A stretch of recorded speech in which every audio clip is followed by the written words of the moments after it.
Hello, and welcome to another week of the Abusecartoons Livestream. On a strange day at a strange time, I know, but yeah, this week is going to be a mess, so I figured I would get after it as soon as possible. So I didn't have to, the schedule was looking pretty scary, so I didn't want to skip this week. So hello, everybody. Hope you're doing well, and thanks so much for watching.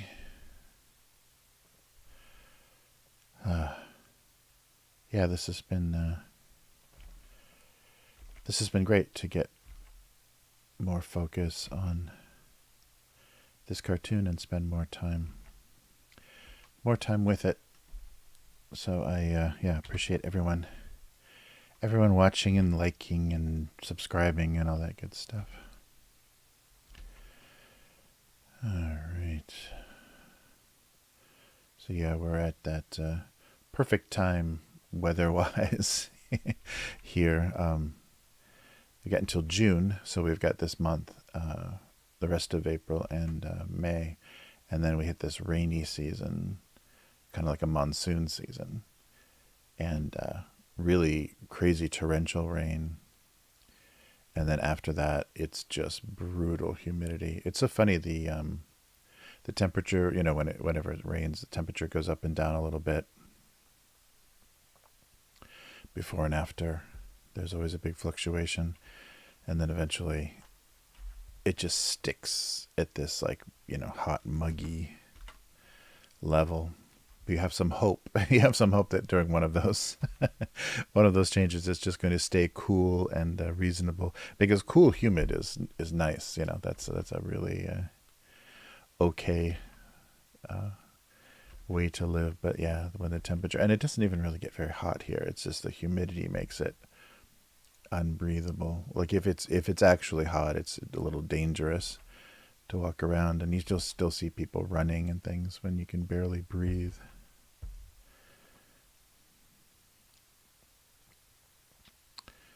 Yeah,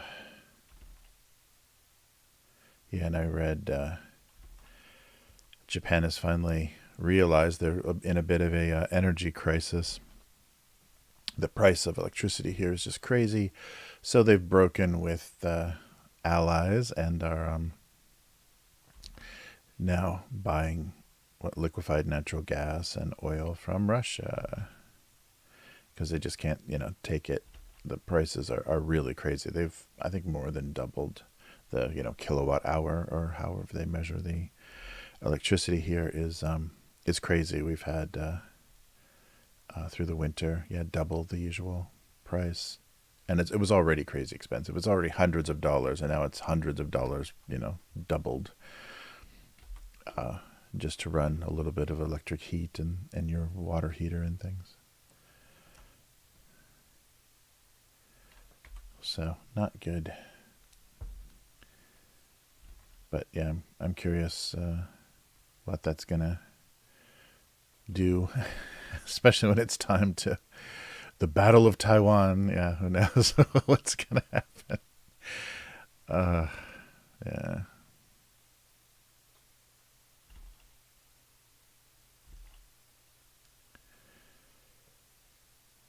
I'm trying to come up with some wrinkled paper bag idea, but it all looks kind of strange.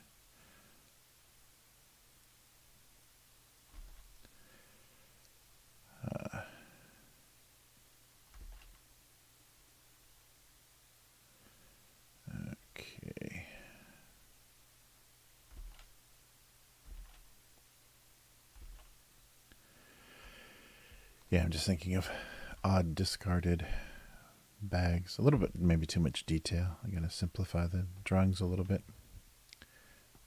Yeah, sometimes I get too into that, but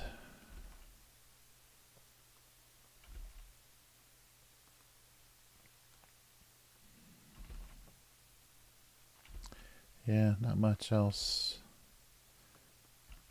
is going on. There was an election this past weekend. Was an election, so some of the governors and things will change, but I don't think it's going to mean very much because the over 70 voting block is so powerful here.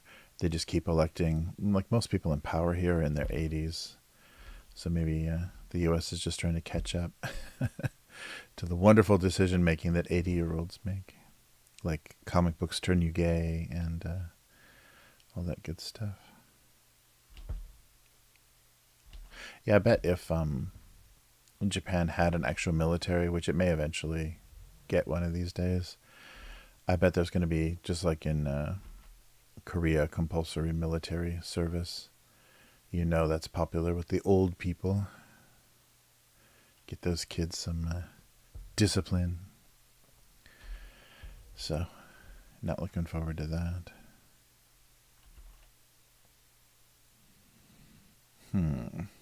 Let's try something else.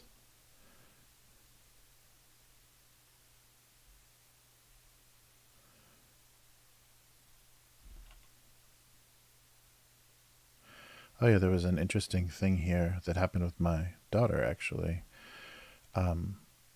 Schools here, both public and private schools, they have uniforms and dress codes.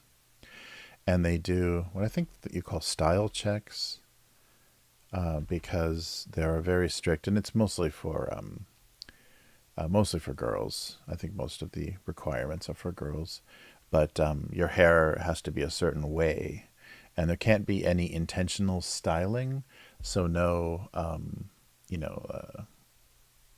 I can't think of some good examples, but you can't put like curls or like hot roller curls or something in your hair for school. It has to be very natural and just maybe smoothed with like hair oil or something, but nothing like intentional styling. And then girls have to be certain lengths, so you can't have long hair down. It has to be, there's certain acceptable, like you see that a lot in anime, like the twin tails kind of style, the twin ponytail style. And they just added this year, it got really exciting, they just added this year the bun, like so girls can wear their hair in a bun if it's very long and they don't want to do the braids or twin tails or whatever. Yeah, so there's every few months there's checks, and so then the teacher will be assigned to like measure, and so and it's also to check how you're wearing your uniform to make sure that you don't have missing buttons or particularly dirty or whatever, just wearing something wrong. So kind of like military inspection, and so they did that, and this year was the second time, not second time, but second year. So my daughter had already been through this with this school, but the woman teacher that did it kind of understood. So my daughter's kind of a rare situation. So everyone has very similar hair, very similar texture, color, hair. So there's not a lot of variation, and you do have to like perm your hair. And most Asian people will know this. You have to perm your hair pretty hard or do some pretty severe things to get much of a style. Asian hair resists perms and things pretty strongly, and coloring is not easy. I think it's gotten a lot better, but coloring isn't the easiest thing either. So it's very intentional. But my daughter is more like my coloration, so she has lighter hair that actually gets highlights in the sun. So she gets blonde highlights in the sun in her hair, and her hair is naturally curly. For a while, she didn't like that because it made her stand out. So she was doing kind of straightening, like a straightening perm. But that's so the rules are no hair coloring and no perms, of course, for girls. Those are like kind of two basic rules, and then all the kind of hairstyle requirements. But the funny thing is, for her to look, for her to fit in, for her to look like everybody else, she has to have a straightening perm, and probably, if she colored her hair darker, it would look more, she would be more invisible. But so she has to break the rules to kind of conform with the rules, with the style look. So anyhow, a teacher this year gave her a hard time about her bangs and her hair color, not having maybe any clue. I mean, she's literally the only person of mixed race at the school. I think there was one previously that graduated in the third year. So these teachers don't have a lot of exposure to it, and maybe don't even understand like racial differences. So she gave her a warning about her hair color, and that it seemed like because her bangs were curly, it seemed like they were intentionally styled.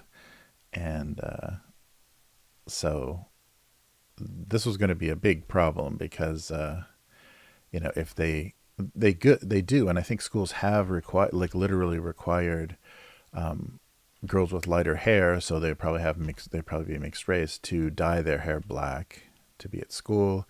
And even I've heard things where students with darker skin have been asked to wear light foundation. So basically white face themselves. So yeah, and then this has been kind of a disputed thing. There's been a few schools that have had like lawsuits threatened and stuff with this kind of weird discrimination, because Japanese people are not very pure blooded. Just everything gets to be some variation of Asian as it gets all mixed in. Some people look similar, but there's a huge variation in that look. And so sometimes you'll have things, pop out, like curly hair or lighter colored hair that you didn't even know about. You didn't even know it was in your family. But yeah, I was very worried that this was going to be a huge problem. And that because already, so my daughter was very self-conscious of her hair being curly. Nobody else's was. And there are, like the Pacific Island, like Okinawa, the more original Okinawan people have pretty curly hair, kind of Pacific Island style. And she was self-conscious of it, but was finally starting to be comfortable with it and enjoy that it was different, and enjoy the how she could style it. And then for this sort of thing to happen was kind of a weird setback. And the fact that they just think that they should be harassing teenage girls about what they look like is pretty bizarre. So we wrote a letter to the principal and just said, I think there was some misunderstanding. There's not she's not doing anything outside the rules. We're not even doing the straightening perm or anything anymore, because she's fine with it. So we're following all the rules, and so it's impossible for her to conform to whatever idea you have, and you're making her you'll make her very nervous or self-conscious all the time if you keep this up. And so she got an apology, and things seem to be settled down. But originally that was very worrying, and I was expecting that. It's she's been in school for a while, in junior high school now, so it hadn't happened yet, and so I was very relieved that she hadn't had to deal with it. But I knew it was coming. I knew her appearance, or her mixed ethnic backgrounds would eventually create some problems for her. So we'll see how much that keeps happening. But she's very interested in Japanese calligraphy, and I wanted to kind of warn her, because this came up when they have things called English contests here, where people memorize and read or recite passages in English, like poems or little sayings or essays, and based on your pronunciation and intonation and everything, you're scored. But because of how she looked, the judges were all, she can't compete in that, because she of course she has a little bit of advantage, because she can listen to my native English all the time. But she, her English is not perfect. It's not native at all. So she, especially at that young age, she could compete because she didn't, break any of the requirements. But because of how she looks, the assumption is she should have perfect, her English should be native level. And so then she couldn't, they can't give her a decent score. And so she was always scored really strangely, even when she did well. But she, never did amazing. But I always knew that that was going to be a problem just because how they look. There's definitely a problem with kind of a superficiality here, where if something looks like something, it is, So, and I'm sorry, and a lot of people rely on that. If you look rich, you are rich. So that's why people carry brand bags and things, but still wear sportswear. Still wear like ratty used sportswear.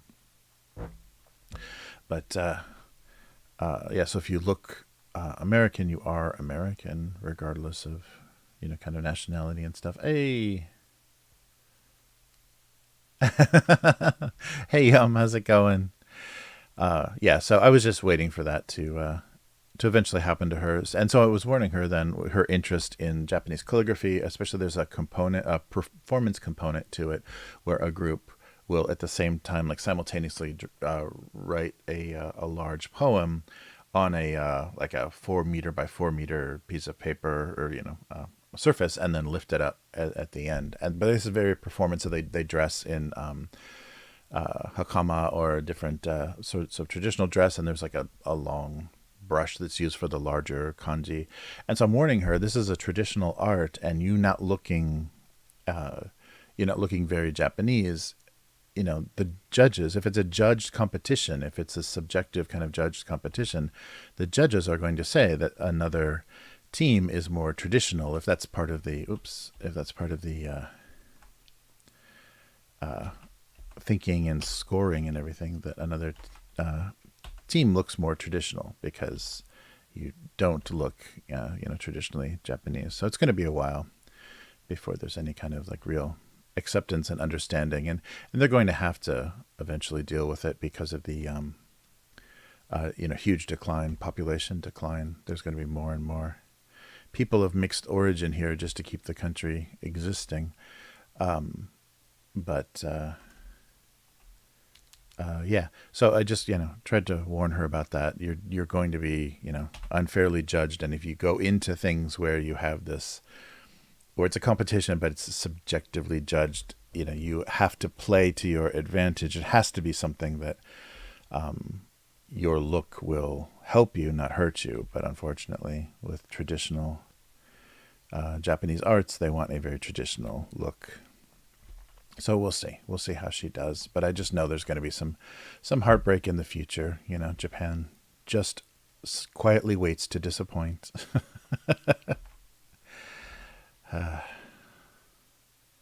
Yeah, so that was our first kind of road bump. Hey, captions. Hey, Robbie. How's it going?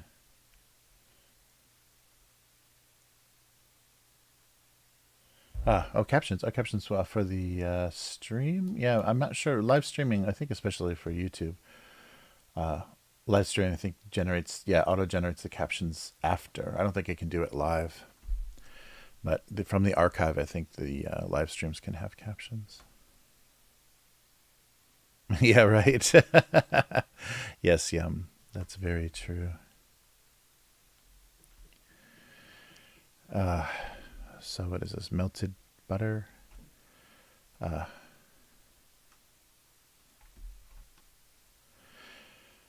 yeah, but the nice thing she hasn't had to deal with is the bullying. I think boys of mixed background have a lot more bullying to deal with here. But hopefully they're whatever their other half is makes them a little bigger and stronger, so they can handle it. But yeah, there's a lot of harassment over every little thing.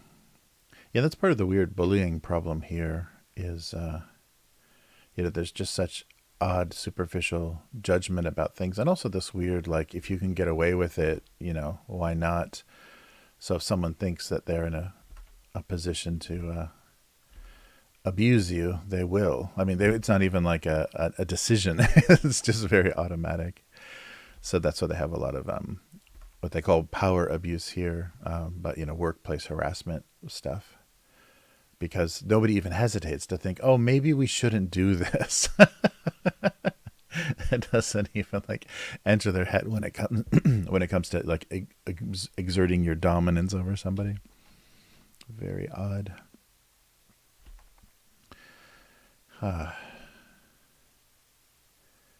Yeah, so that's all kinds of fun waiting. So yeah, in some ways it's easier, in some ways it's harder.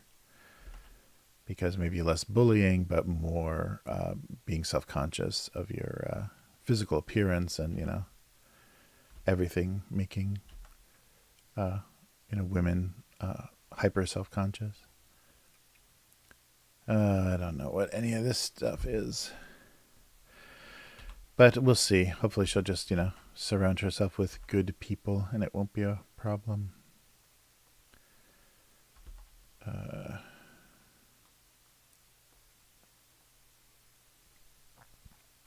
Yeah, the funny thing is the international schools here used to be kind of a bastion of, kids of mixed race and also, foreigners that are just like here temporarily. Their parents working for international companies or whatever. So you kind of be there and get away. It's not, I don't think it's a great education, but you get away from the Japanese school system. So you get away from a lot of the kind of problems related to that. But for some reason, it's status now for just regular Japanese to go to international schools because, some of their classes are conducted or a certain amount of their school day is all in another language, is all not in Japanese. But at the same time, unless they have very good Japanese, by the time they start doing this, it hurts their proficiency level. It hurts their literacy in Japanese, which is a very, very weird mistake to make here. But so now the schools are full of Japanese students. International schools are full of Japanese students, like learning English or German or whatever. So they bring with them all the same, nonsense, the same bullying and social problems that regular Japanese schools have. So kind of meaningless. But yeah, there's such a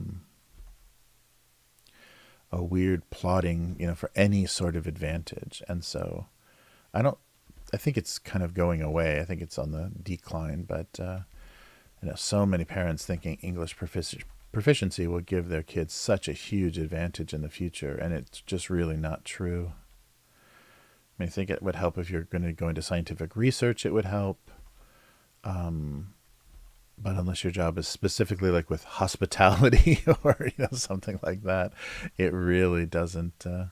The amount of work you have to do and the amount you have to sacrifice of learning your own language is definitely not worth it. But somebody convinced somebody that parents need to overspend and overeducate their kids in a second language that they'll never use. Oh, whoa. I think we got some really heavy rain right now. Sorry. Wow. Yeah, it was kind of this morning. There was a weird drizzle that was kind of annoying, but not enough for an umbrella. And just kind of making the windshield slimy, that weird half mist, half drizzle kind of rain. Now it's really coming down. Great. I'm sure it'll be still like this tomorrow. Always that walk to the university that I go to, the walk from that train station. It's like a 15-minute walk. It's way too long. And it's through this horrible residential, not really residential, kind of a weird, there's houses and apartments like just off, but this weird main drag of very strange businesses, a lot of like physical therapy and stuff for seniors and a lot of really crazy old people in that area. But yeah, it's a little bit too long of a walk, and it's always raining. It's any time that if it rains one day of the week, it rains that day when I have to make that walk. So it just makes it miserable. Hey, Robbie. No, I haven't. I was a student teacher in graduate school, but But no, I haven't ever taught art. That was something I was thinking about because you can kind of do, kind of double up, do English language art lessons here so people can get both. But the way they want to teach art in Japan, there's some conflicting conflicting ideas. Yeah, I've never run into so much hatred. Like Japan has such a great visual arts tradition, and the fact that your language is, the Chinese kanji is up like so pictographic. Everyone learns how to make beautiful lines, and everyone's handwriting here is pretty. Not everyone, most people's handwritings here are pretty nice. So they have a different relationship with the visual arts, and wow, talking to because when I met a guy who had worked for a lot of old school animation studios, Tatsunoko, and so he did a lot of the old 70s and 80s animation, and I was showing him my stuff and some of like my Disney comics and stuff, and I didn't draw any Disney characters, but the fact that it was published from Disney, he immediately dismissed. Like, they've got a real hatred. Anime people that worked in anime and manga here have a hatred for American animation, and specifically Disney. So that was really weird. But I kind of get the same thing when I was at school in Los Angeles. Everyone dismissed anime as garbage, too few frames and not real animation, because I had a lot of more very traditional animators teaching classes. So they dismissed Japanese animation as garbage, and here they dismissed Disney animation as rotoscoped garbage. So it's very funny.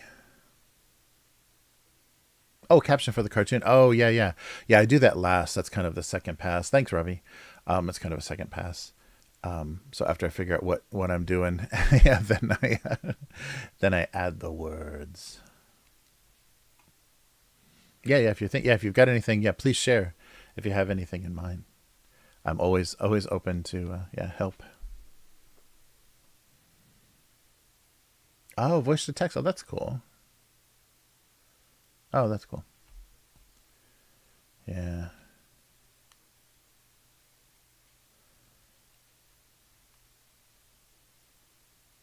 Oh, yeah. It's a good point. Yeah, too much pressure to fit yourself in a box over there. It seems, yeah, and all the self suppression you got to end up. Yeah, and that causes, I think, a lot of yeah, a lot of stress disorders, and kind of and probably a lot of the suicide, comes from not fitting in or feeling like a failure. Yeah, definitely. Yeah, sorry, Robbie. I haven't found anything yet. I haven't found anything good yet. I'm thinking bread. I don't know. Um, yeah, I don't know what. I'm just, yeah, kind of. This is kind of the brainstorming part of it, where I just draw different stuff until I come up with something that I'm. Uh, Lunch doesn't pack itself. Nice, nice, nice. Yes, sack lunch. Uh, yeah, that's funny. There used to be a lot of odd expressions for bringing your own lunch. The brown bag, because that was such a standard thing. Although there was a lot of lunch boxes. Yeah, I don't think you can buy those standard, maybe at like some of the restaurant supply stores or things, but those standard brown bag, kind of lunch size brown bags here. Because, the obento style is, so the Japanese lunchbox with the kind of stacked, tiered trays is so common here. The brown bag I don't think is ever used, but probably, yeah, some retail or something may have something like that. Yeah, so now it's just a cluster of things until I find some some kind of relationship. Nice. Oh, nice. Yes. Oh, yeah, the melting. It wasn't a day for hot lunch. That's great. Let me fill some of this stuff in so I can stack it up. Oh, where is this? Must be much further. There we go. Yeah, those aren't the same. Uh, oh, yeah, hot lunch. That might be a funny.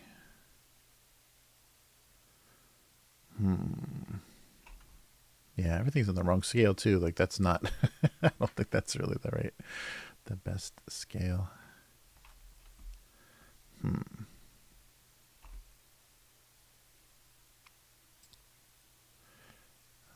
right. Yeah, that's good. Yeah, what should I? Gotta pick something and run with it here.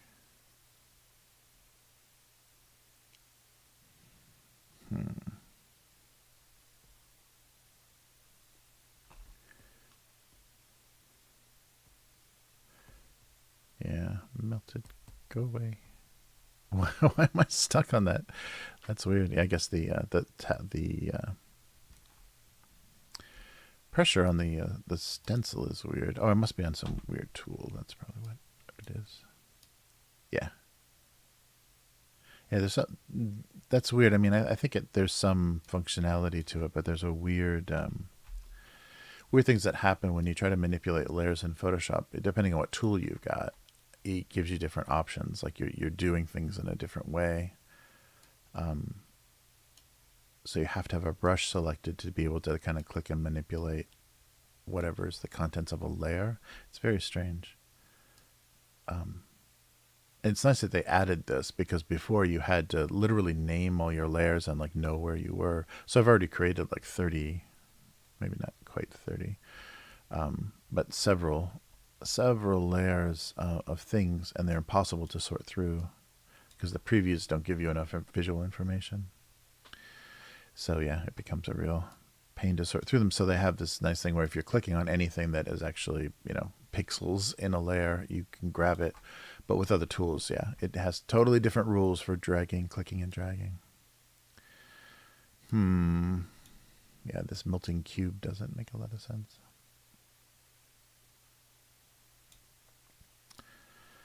Yeah,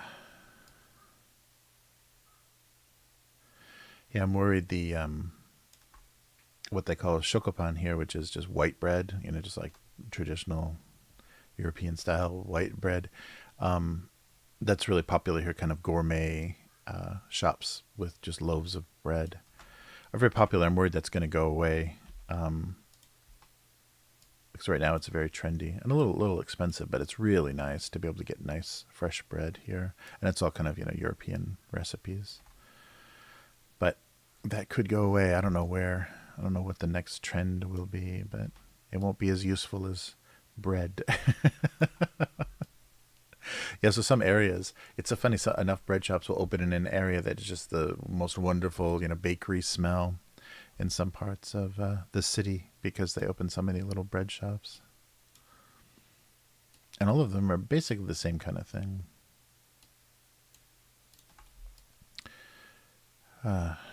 There's not a huge variation.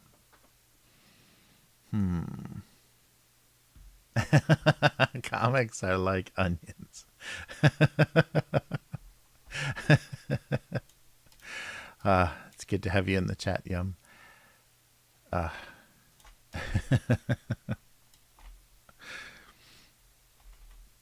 right.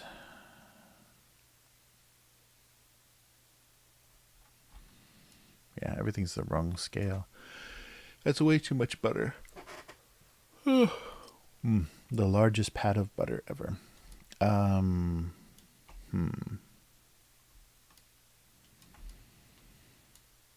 Yeah, I'm literally just drawing things that have no relationship to each other. I don't know how I've managed that. Everything's a different scale. It doesn't make any sense. Let's see.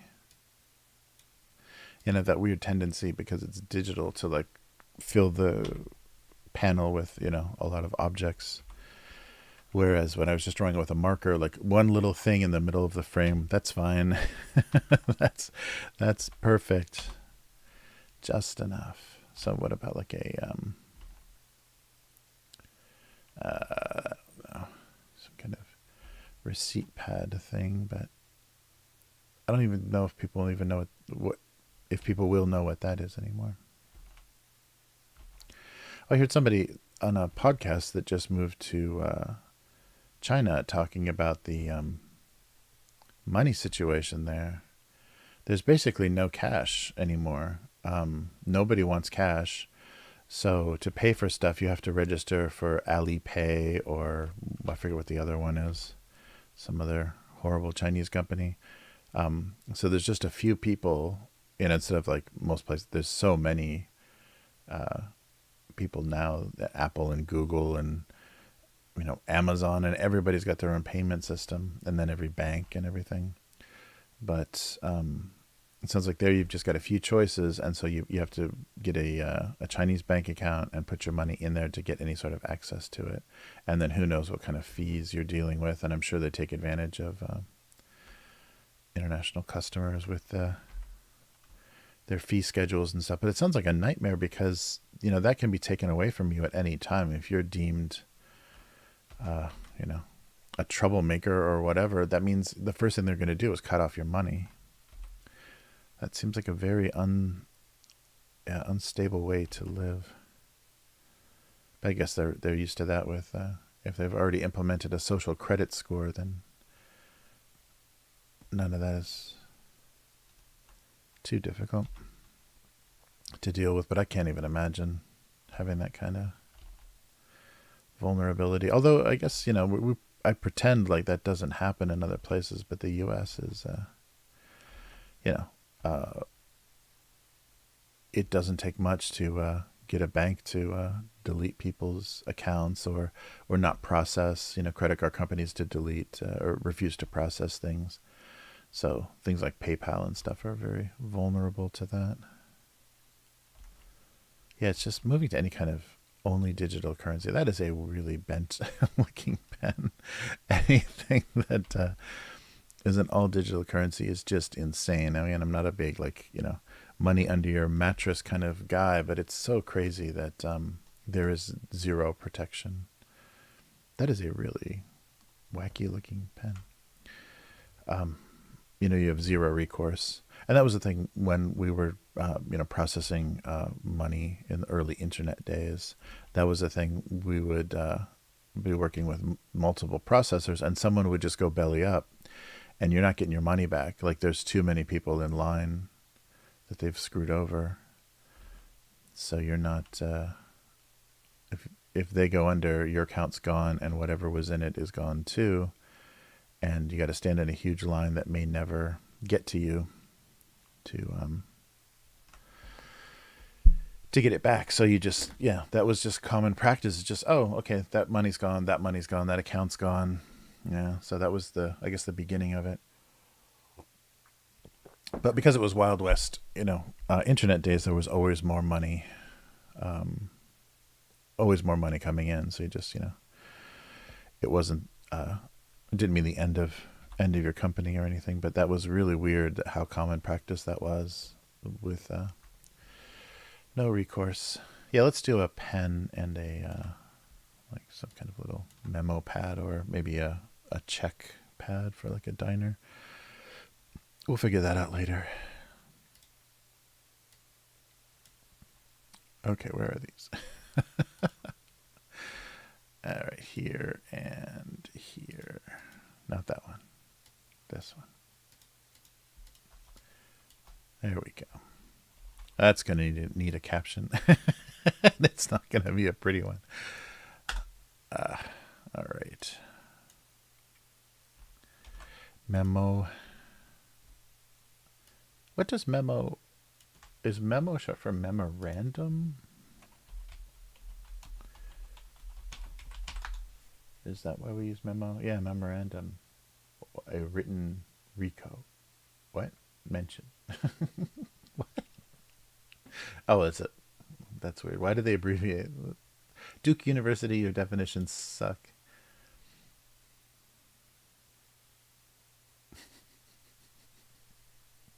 It's also short, a nickname for someone named Guillermo. Memo. Probably memo. I hate the internet. Yeah, memorandum. Or a briefing note. Yeah, of course. That's so weird. That Yeah, memo pads. I guess they should say steno pads and stuff. Yeah, stenographers pads and for shorthand and stuff. Yeah.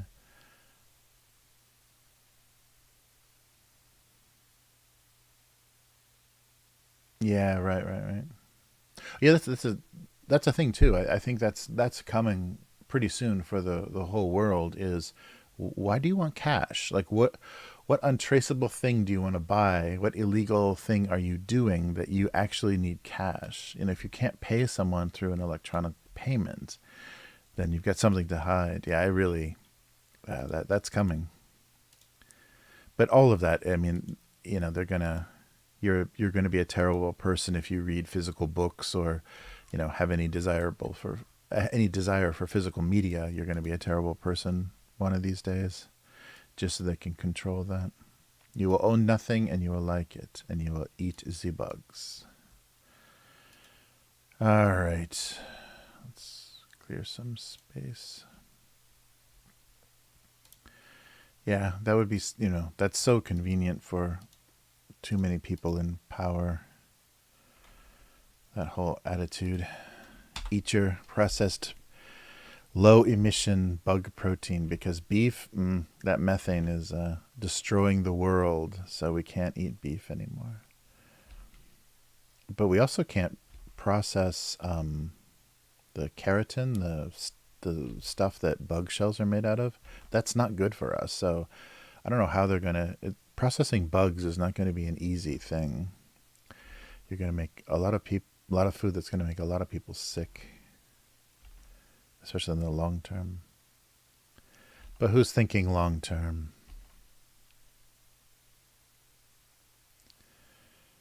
Yeah,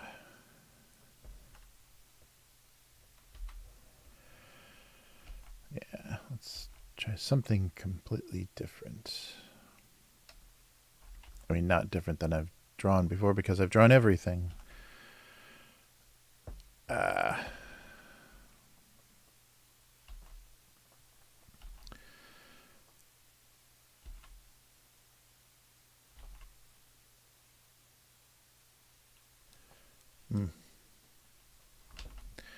Yeah, we'll see. I just know it's going to be a very confusing old age when there's all these weird systems to deal with. I just watch, people in their 70s and 80s trying to deal with self checkout things that are so unintuitive. It's just they're, I don't know who designs these things, but it's based on nothing.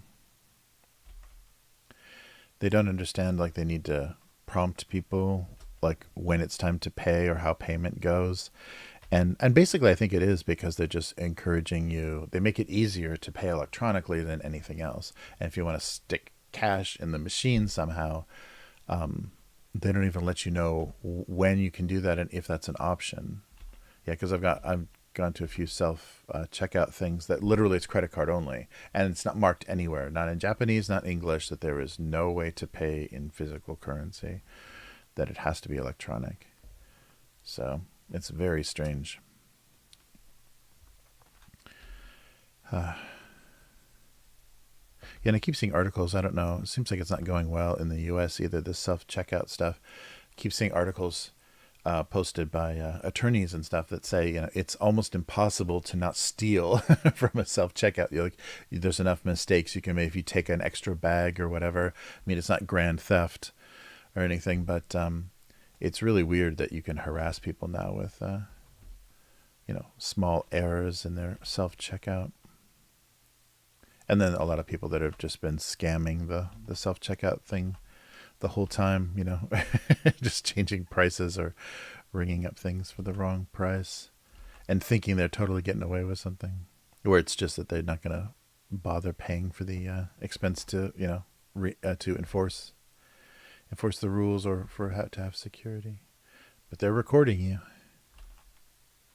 Yeah, that would be funny, just like the traffic cameras that photograph you, like going through a red light or speeding or whatever, and they just send your ticket in the mail. You'll just get this bill from Walmart or whatever for $1,000 for the differences in the prices that you checked out with over the course of the year. Your annual Walmart adjustment bill. And if you don't pay, they'll prosecute you because they've got the video. Yeah, kind of like that, maybe.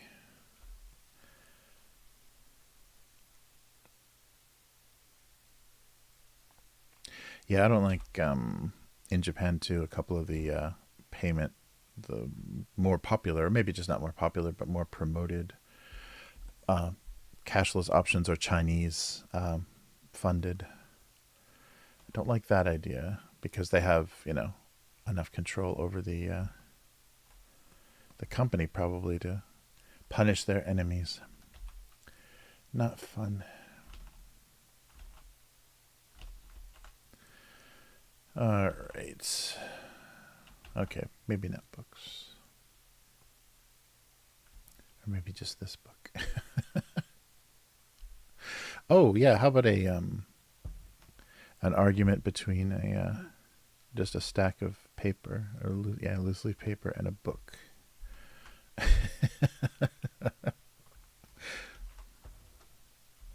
a little bit bigger.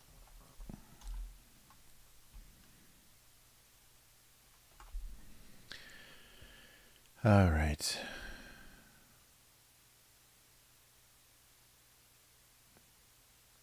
Yeah, should I do a like a piece of paper underneath kind of? Yeah, maybe this will help get the visual across. Oh, great. There we go. Let's move this a little. Yeah, I don't know. I don't know if this helps anything. Maybe on top. Yeah, that's not going to work well. That's okay without. I'll just explain it verbally.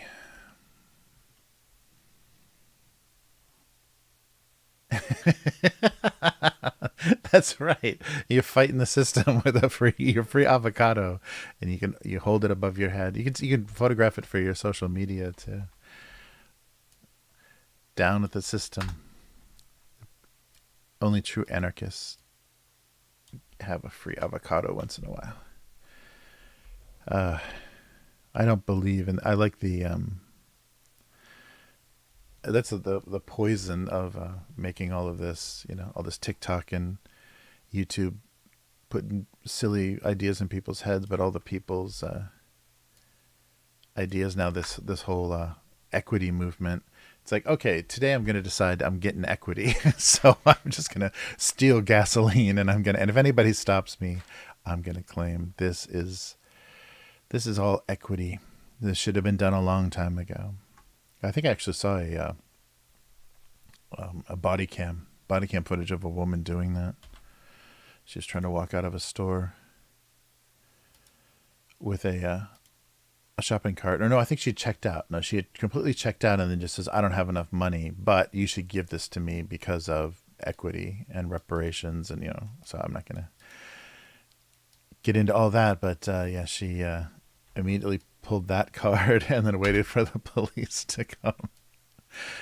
That's like the sovereign citizen stuff too for traffic stops.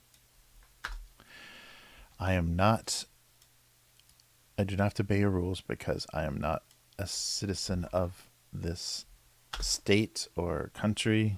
I'm my own thing.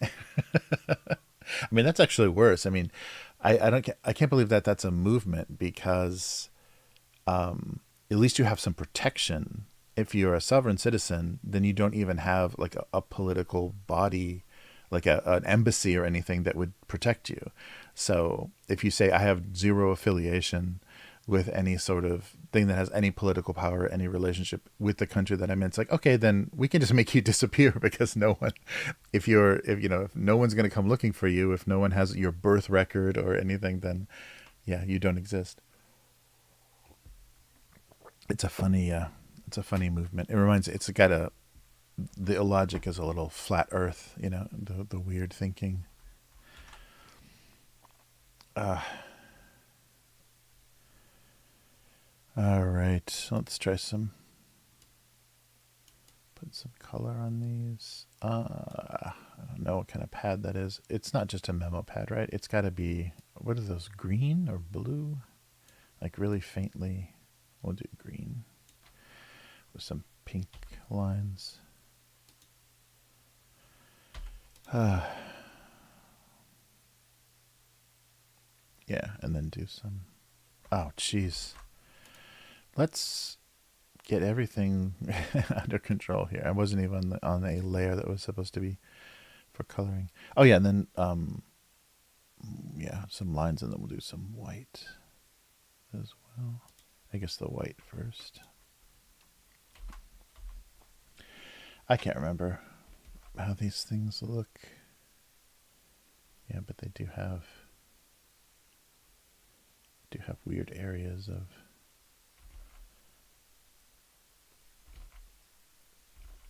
different color. Let's see what we can do here. Oh, is it in the middle? Is it in the middle that it's... Yeah, maybe. Let's see what looks best. We'll just do it aesthetically. Oh. It's not closed somewhere.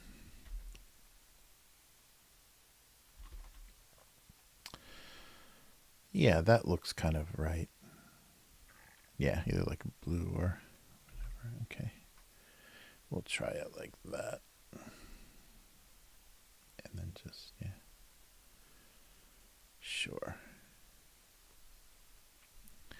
And then put some lines on it, but first, let's color the pen. Oh, let's do a blue ink Bic banana. Remember the Bic bananas? No, nobody does. That's from the 70s, I think. It's not even, actually I didn't draw the pen right, but oh well.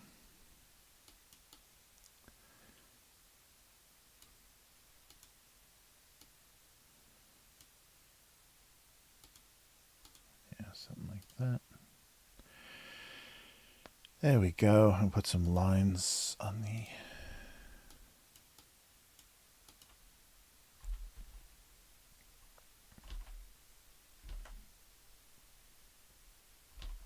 Oh, I'm not masking any of that. There we go. Actually, yeah, maybe I'll red line, but then the rest should probably be blue. Yeah.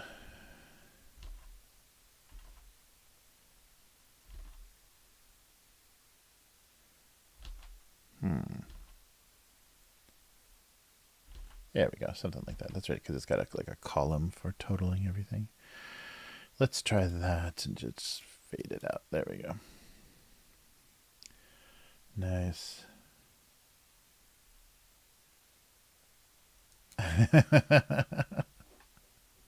Yeah.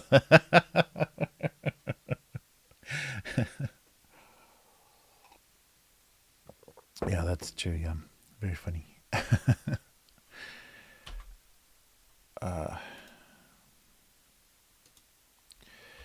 Yeah, I don't. Oh, wait. I forgot these pens always have the bottom too has the same color as the cap. Oh, that's just black. Blue. There we go. Yeah, that little. There we go. Now it's authentic.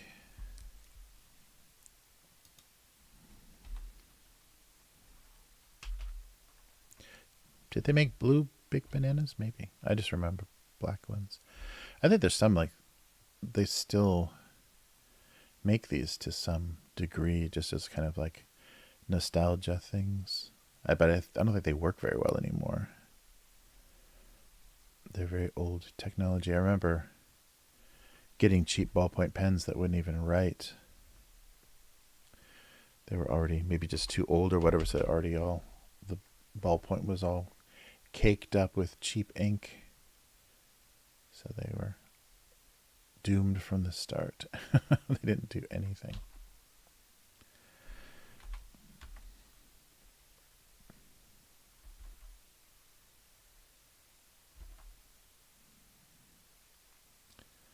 All right.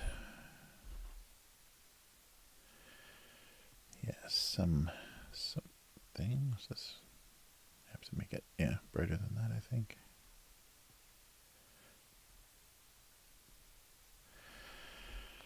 Okay, I'll make the pen a little plasticky.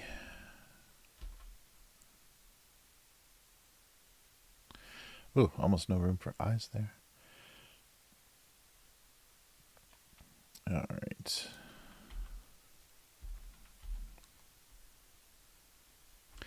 So we can make cashless jokes, right?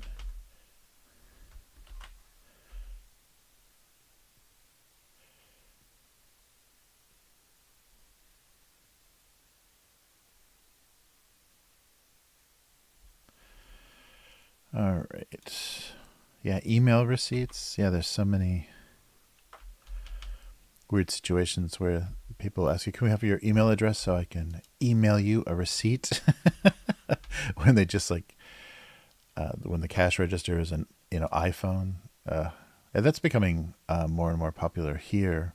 Is you go into a restaurant and the waiter just pulls out an iPhone.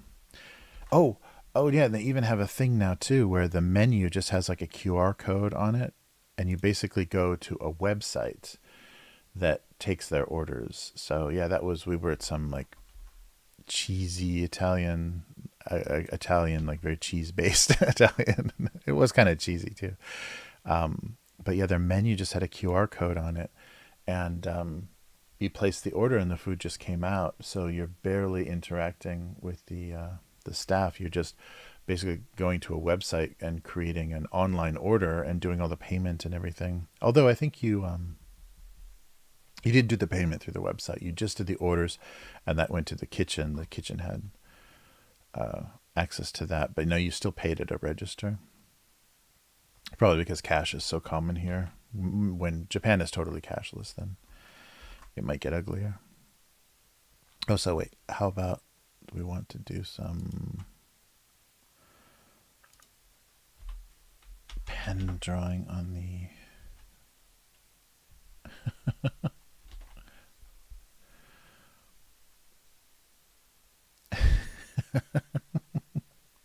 I don't know. We'll see if we're going to make a being written on joke anymore.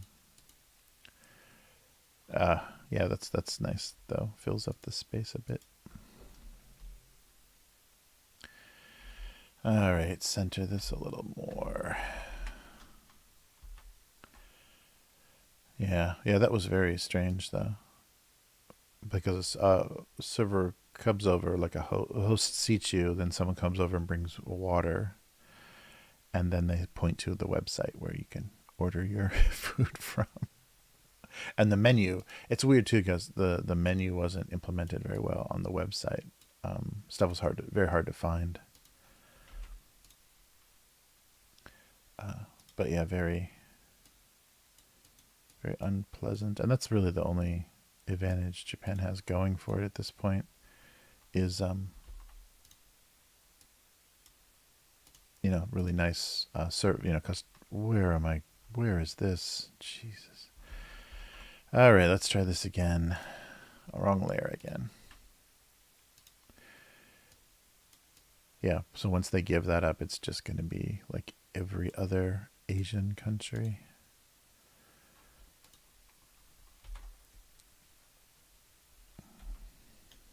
Yeah, it's weird how like believable the staff at shops and stuff are about being sincere and helpful when they are like deep down they're just like everybody else and they hate the job that they're doing and they don't want to have to deal with you.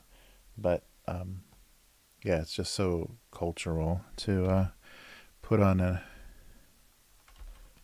a kind, helpful face. Yeah, man, like here. Yeah, let's see, and then this back a little. All right, pages and pages. Yeah, no, I think that's right. That's true. Oh yeah, but the what was it? It wasn't risotto, but it was a kind of, they did a pasta in a cheese wheel. So they like the chef brought out noodles like that he had sautéed, so they were nice and hot and had some seasoning, and then they put it into like a half a this is probably Parmesan, like a half wheel of Parmesan that was kind of, carved out a little bit. It was already a little concave, and they put the pasta in there and just rolled it around and melted the cheese and then put it on your plate. Oh, that was cheesy, but it was good. Yeah, they oops, they definitely have the still like those visual. I can see why Benihana is a thing, because yeah, Japan is always looking for a cheesy presentation to get you to order something that, whoops, that you may not have. But oh, this one comes on fire, or this one has a little performance involved. Yeah, but it's funny, the actual teppanyaki, the Benihana style grill or whatever that is, the teppan, the hot heated whatever. Everything is sautéed. Um, that's not any sort of performance here. That's very American. That's like, American as the fortune cookie, the throwing shrimp in your hat, and the volcano, onion volcano. All that stuff is. They have no idea what that is here. It's really funny. Just like Chinese have no idea what fortune cookies are. It's food and advice. uh,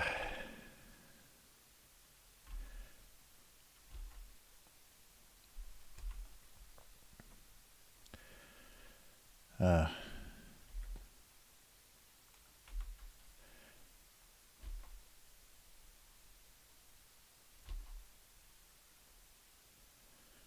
all right. Yeah, the paper is easy to color, or easy to render.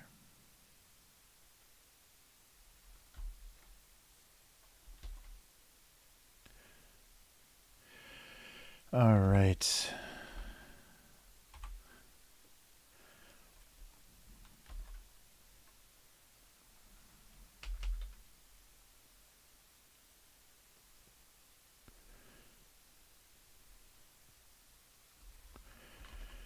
There we go.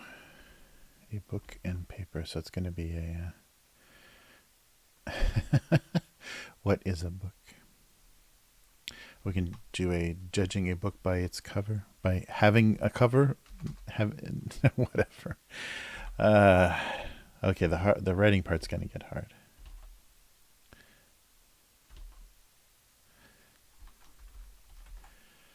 All right, I think that works. Hey, unknown girl, how you doing?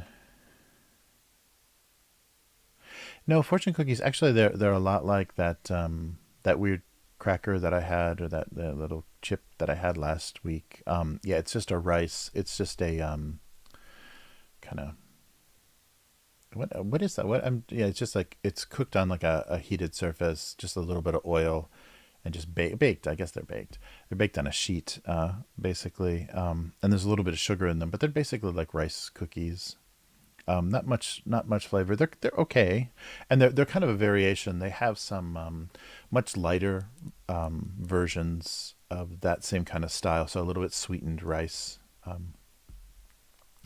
cookie cracker thing.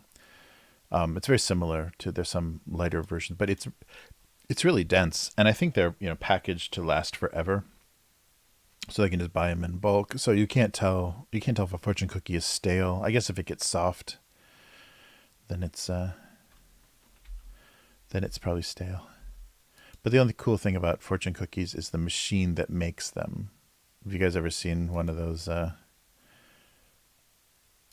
shows where they go to a factory and show you how coat hangers are metal coat hangers are bent and everything? Yeah, the machine that makes a fortune cookie is crazy, because it is just baked flat, and then warm. It goes to this position where they put the piece of paper on it, and then it just goes, foop, and it just becomes a fortune cookie. So it's just a little mechanism that folds it because it folds it closed, but it also pushes it, because it has that weird bent crescent shape, and then it cools down in that shape. They must have figured out just the exact temperature you can put paper on a cookie so it doesn't stick. But the folding of it is pretty crazy looking, from what I remember from my days with too many American cable channels. So you just watch how everything is made. All right. Actually, yeah, it's probably good. Okay, so what are we doing? I guess we're archiving it now, aren't we? Hey, dude, how's it going? Yeah, sorry, strange day, strange time. Yeah, I've got things were busy yesterday. I'm going to be busy tomorrow, and yeah, there's no other. This was the day, so sorry for the last minute. Yeah, this is. I'm just trying to screw you up now. Now you're going to think it's the wrong day. For the rest of the week, you're going to be off by a day. It's my master plan is to make everybody take a day off of work they didn't know they were taking. Nice. Yeah, so a day earlier than usual. Yeah, it was going to be Thursday, but yeah, for the recording for the hobby stuff and the university stuff and everything got all screwed up this week, so I have to do it today or never. And I didn't want to skip, so gotta not let the schedule screw things up. All right. Let's see. Okay, let's do the archive then. So where are we? June. All right, so we'll do June, July, August 2010. Wow.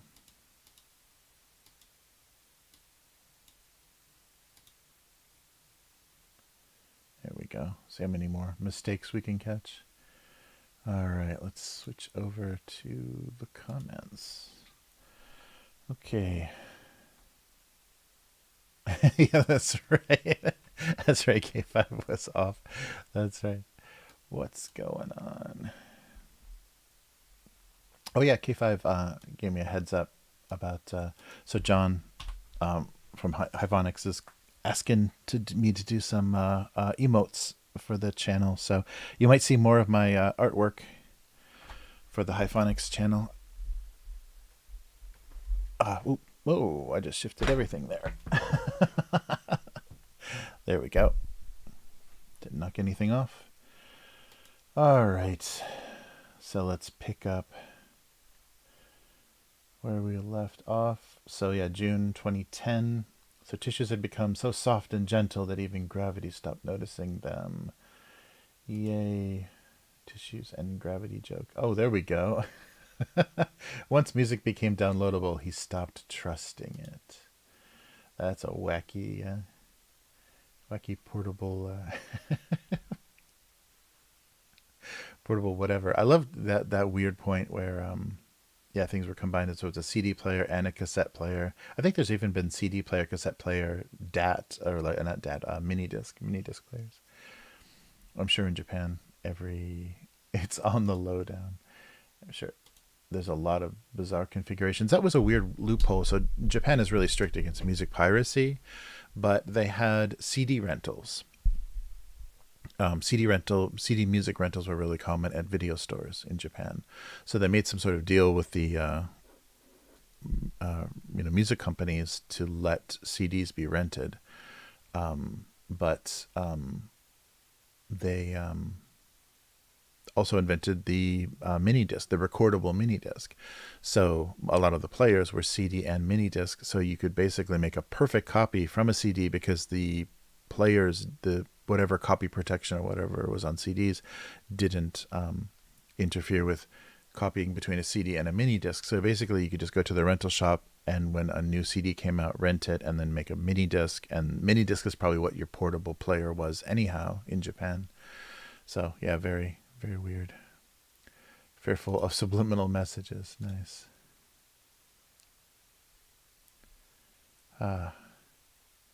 Oh, great, yum. Yeah, thanks. Yeah, that was yeah, I was happy to hear that. All right, shiny things. All right.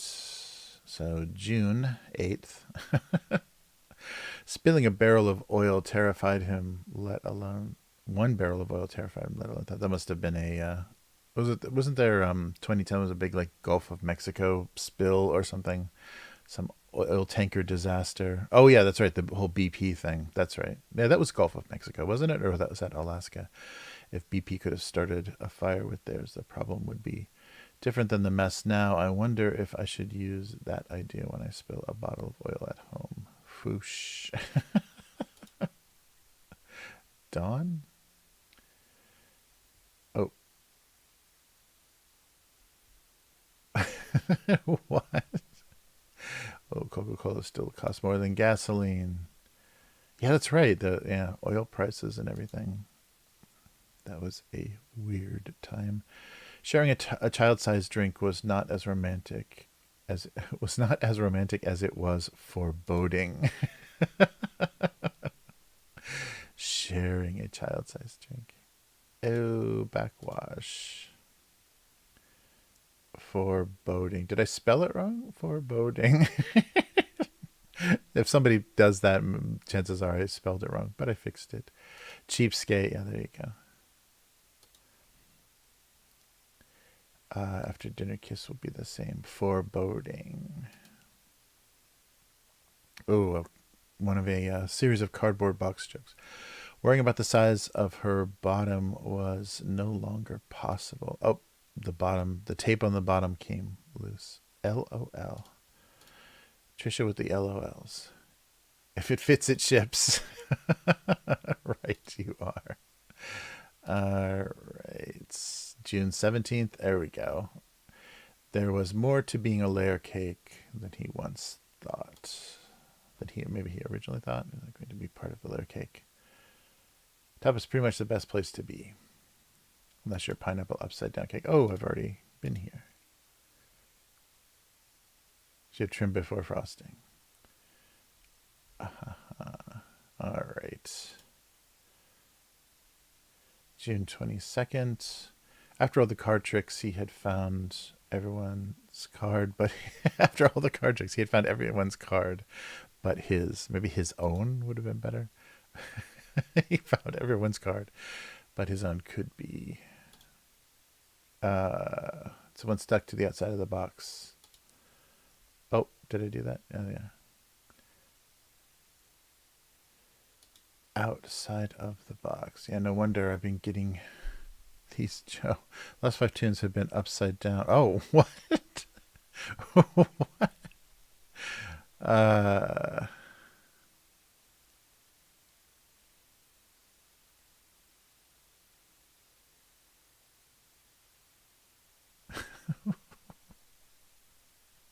oh, that's supposed to be a smile. Okay. Oh, what a discussion ensues. Okay, June 24th. Oh, here we go. Fruit endured all types of decorative mutilation. Apple looks kind of happy. Oh, the humanity. Teenage girls can take an edible fruit and turn it into an art project. All right. Do melons really have balls? Nothing quite like fancy fruit. All right. Wow, a Calvin and Hobbes profile picture that doesn't hate this cartoon. June 29th. A diaper's idea of leak proof was confusing to most cushions. Ew. And your face as a kid sit on you. Ew. Wow, a lot. Depends on the cushion. Depends. Ew, I know a new way to win a pillow fight. Ew, yuck. What's an 80-year-old woman taste like? Depends. That's pretty brutal. So John McCain said when he was asked boxers or briefs. Oh, that's right. Remember when that was a thing that all political candidates had to be asked because it was so Racy. Boxers or briefs. So the more depends jokes. Yeah, I got to do more adult diaper jokes. I think those would play well in this comment section. All right, July. Popsicles. Didn't find the beach relaxing in any way. Just melty. Strange name for a comic, and I frankly neither clever. Ooh, here's a good one. Strange name for a comic, and frankly neither clever nor amusing. I think I might have used that one though. That's a really nice dig. Strange name for a comic, and neither clever nor amusing. Thank you, sir. Bad mojo. Yeah, because this would have been the time I was probably putting the book together. So, yeah, I might. Whoop, what happened there? It broke.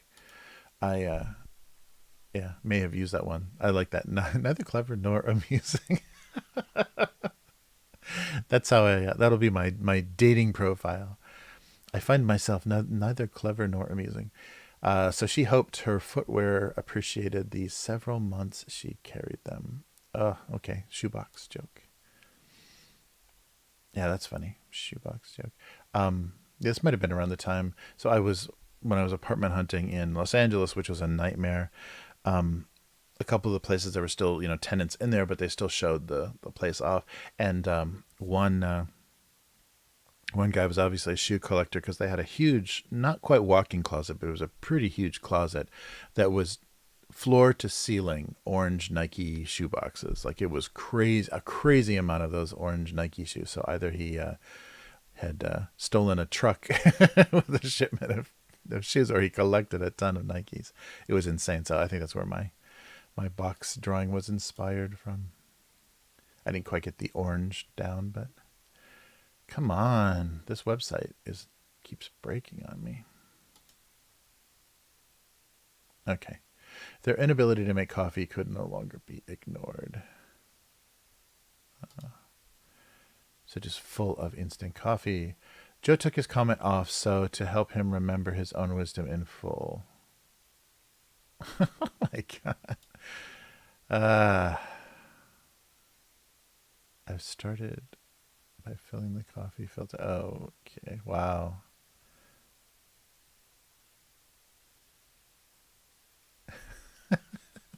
Unless it was instant coffee, which it is instant coffee. Wow.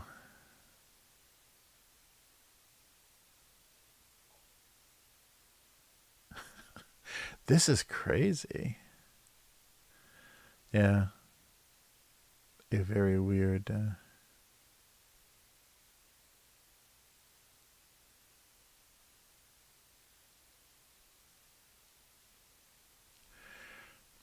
Weird. Okay, so you are annoying a whole lot too.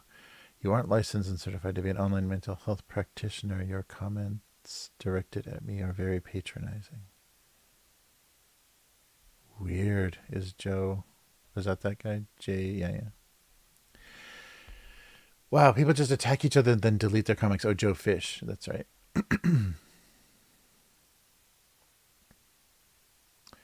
Wow. All right, moving on. All right, July 13th. It was like comparing artificial apple flavoring with artificial orange flavoring. Somewhat apple and kind of orange.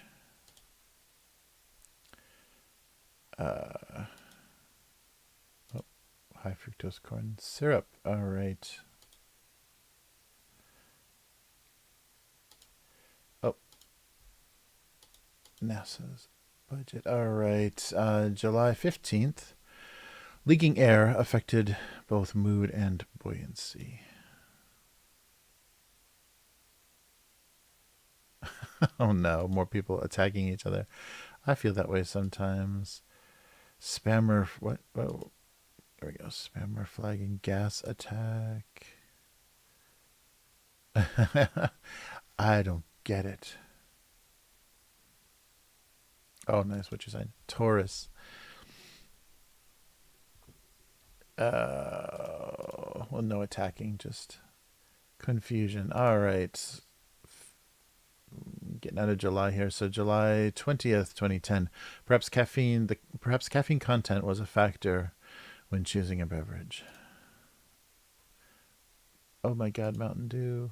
Oh my God.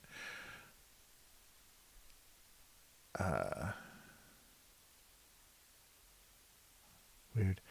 That stuff does look like it will glow in the dark. The party is no longer contained.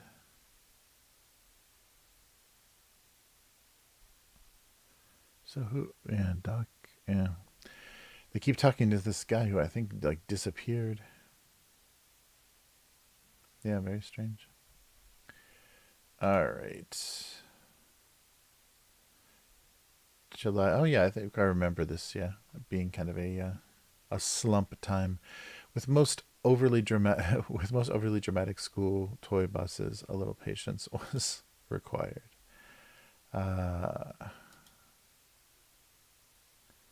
Overly dramatic school buses.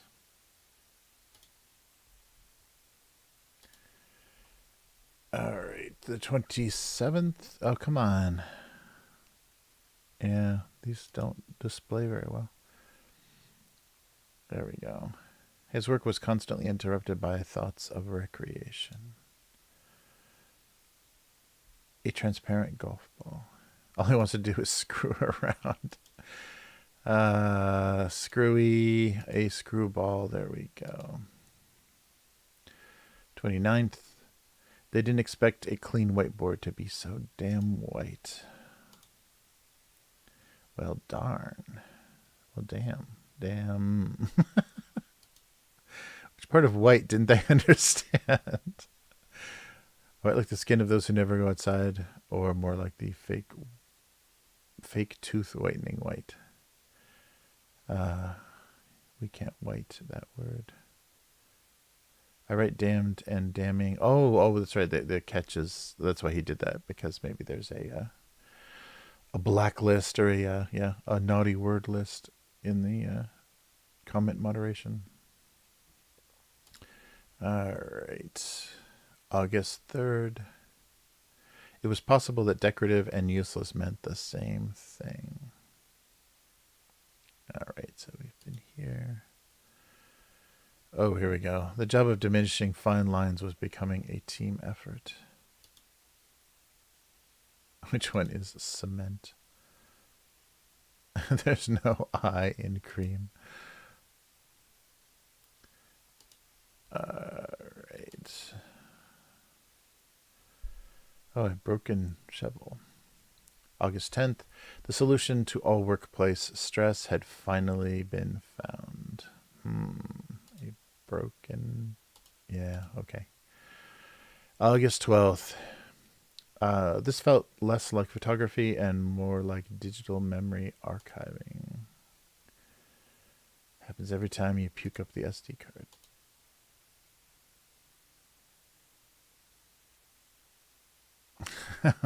Some old camera film. $24,000 worth. All right. August 17th. Windows were relentlessly dirty things. Filthy, dirty things. Jeez. That's why there's curtains, blinds, and shades. We keep ours dirty so the birds don't fly into them. Is it just me or does everyone love dirty things? Oh, yeah, look at this one. 19th of August 2010. He felt nothing like a super fun, happy bucket. So a smile and a frown. I think the eyes are drooping because of the lead paint. It's the sad eyes and the flame coming out of the corners of the mouth that would be a downer for me too. All right. 24th. Whoa. Some things were just not physically possible. Hey, I like this strip. If you don't simply read it or leave... Hey, I like this strip. If you don't, then simply don't read it or leave your negative comments. That should be that'll be the title of my new collection. The the 20-year title should be, hey, if you don't like... Nice. Stupid AC adapters. I don't know what to say. So many male plugs in adapters are just for one recipient. Shouldn't there be more than a 1-to-1 ratio? That's the way of nature. Nature Tamron. I want to give a plug for this cartoon. Haha. You'll have to wait for your turn, Chromosome. The line's pretty plugged already. Oh, interesting. So there must have been, negative comments that were deleted. Weird. Because I think you can, even as a user, you can flag comments. There's that little flag thing. So maybe people were visiting and, just, I don't know. I don't remember. Because I kind of sporadically read comments. And only when I went back for the book to find negative comments was I so surprised how many there were. Nothing deserved that much pruning. Oh, another 6 comments. Not even municipal and state budgets. Wackadoo. Lou, do you infest every page? Oh yeah, so some guy Lou was being now Smokey cut that out. Oh yeah, maybe politics Lou.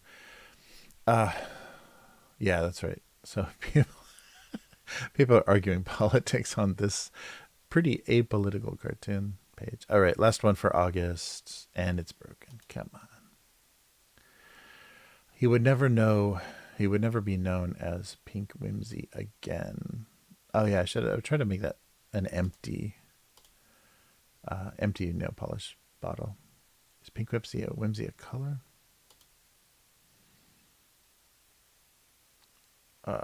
We've been here. All right, and then we'll do the first one for September.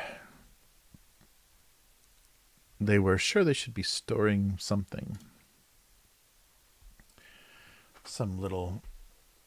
Yeah, I think that was just some IKEA thing, some letter sorter or something. Oh yeah, or shoes, right. Or axe blades. Nice. All right. We'll pick that up.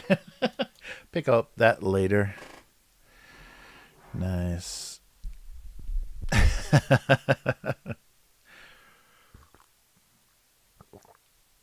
Excellent. Yeah, they've started making power strips that handle that amount of crazy adapters a little bit better, but yeah. All right, let's switch back. Axe blades. Sorry, can't get my throat cleared.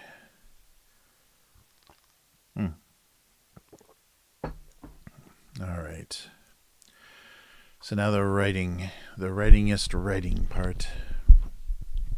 Let's just leave the chewing gum line in. I think it works. Oh yeah, I should have done the... I'm actually... yeah, I'm going to cheat this, and I'm going to sneak open the... Because it's going to key out. I know it's going to key out, so the package is not even going to look very good on stream, so I'm going to take this top off right now and sneak one of these in here. So if you saw the notification, you know what? Ooh, these are really hard. You know what these are. Well, maybe it'll give me the caffeine that I need.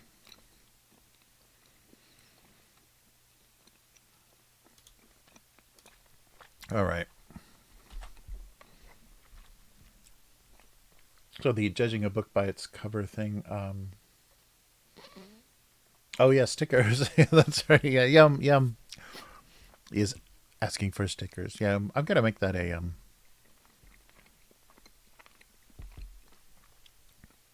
kind of automatic thing, because I could draw cut lines. I could just post the cartoon, then just draw a cut line around the image itself. All right. So something about a book and cover, or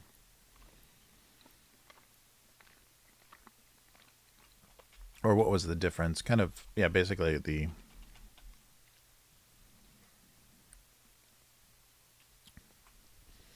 what made a book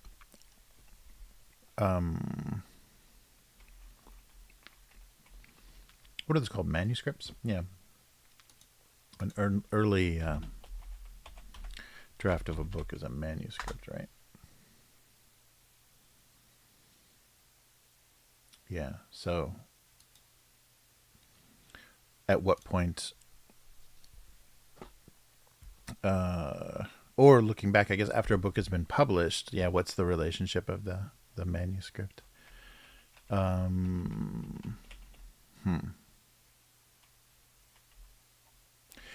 Yeah, so either a stack of paper versus a book, or the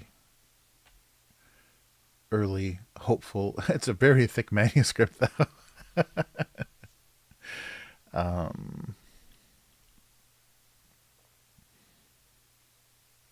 Or contents, page count, or contents.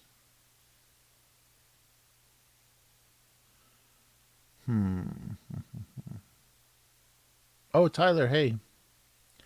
How's it going? Oh, 3:30 a.m. Yeah, Tyler, get some rest. Thanks. Yeah, sorry for the unusual schedule, but yeah, good to see you. Thanks for saying hey in the chat. All right. Yeah, so is it books and just printer paper?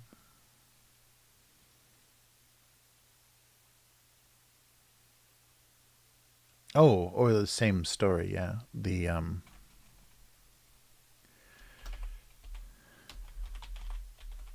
What's the printer paper so yellow? Maybe I should change it to a more bluish white. Paper.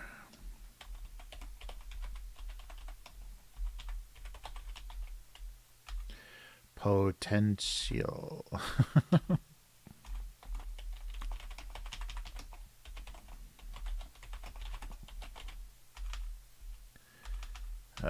Same old story. I don't know if this is very good. It's very long. Yeah, let's change that color so it looks more like actual printer paper. That creepy blue. Come on. Yeah, there we go.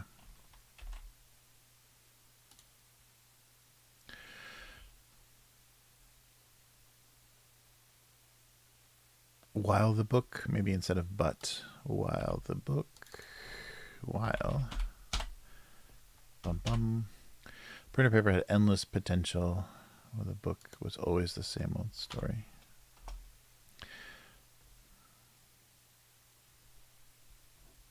Oh,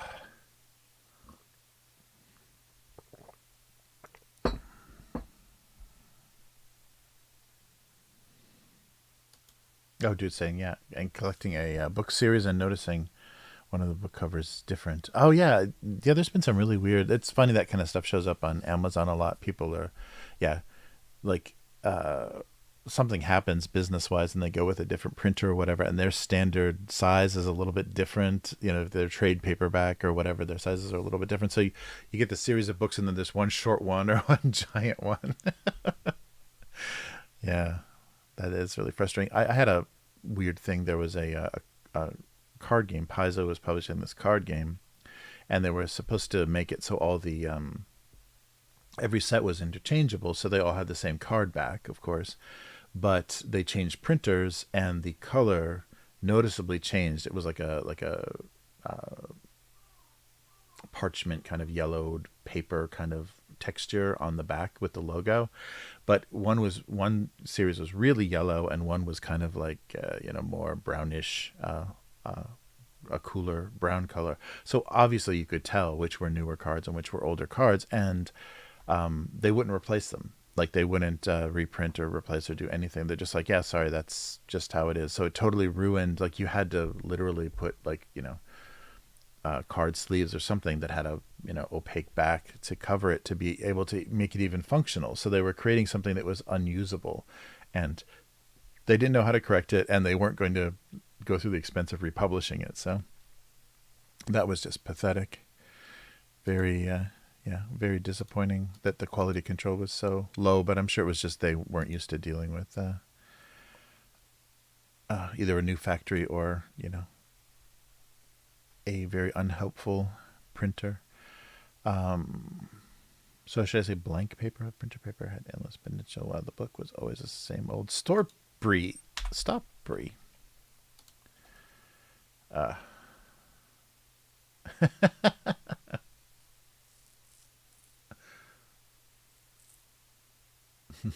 For once it seemed like objectively indecent literature. Nice.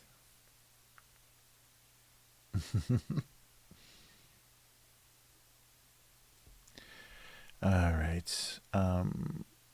Yeah, something like that. Same old story. Oh, so maybe the book. Yeah, let's get some frowning going on here. Oh, how about the right color? That looks a little. I don't know. It's not too bad. Oh yeah, a small subtle frown.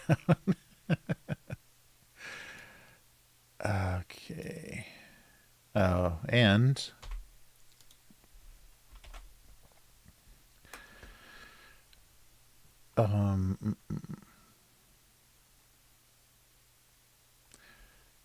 yeah, so the reason they weren't getting along, the reason they weren't used anymore.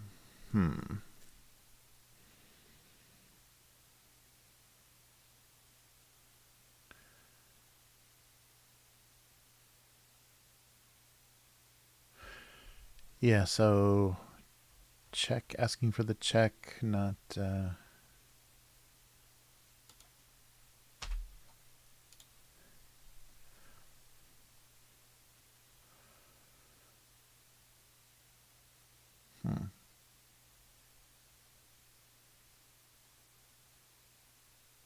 Yeah, I was gonna do. Yeah, that was my original idea. Is like the idea was gonna be like a manuscript or something, but and then what made a book, judging a book without a cover. Yeah, that might be better. I don't know. I can still go back. I can still revert. Uh-oh, I'm cheating the convenience store segment again. These are really, really hard. Like the Haribo gummy bears. You can't bite into them right away. I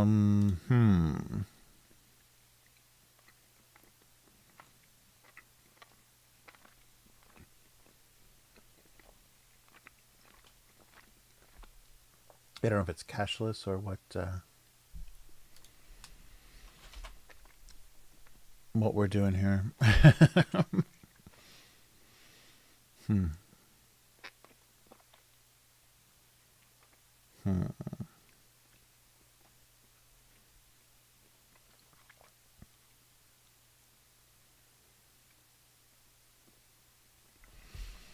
Yeah, I don't know.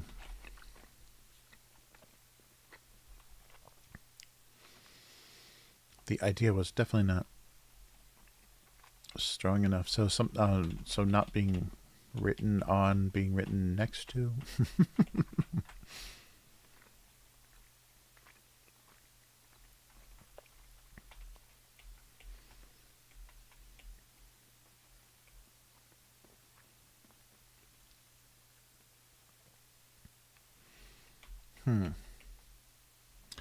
So in a world of electronic payments, they were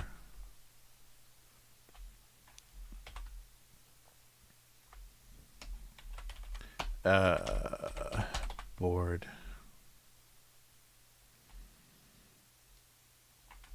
of electronic payments. There would still be a check though, but I guess it would be a QR code. Payments. I don't know. Yeah, I think yeah, no longer felt useful. I think that's good.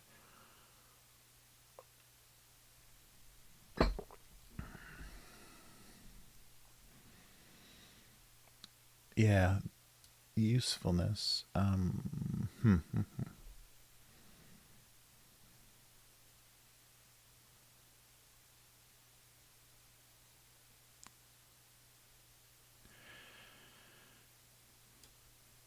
Yeah, so something about cash being useless.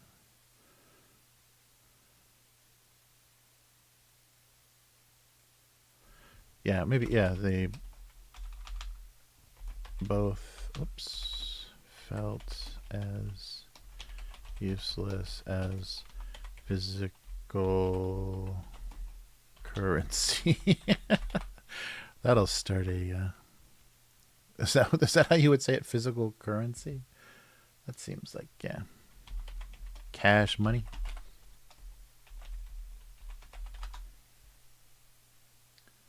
Physical money.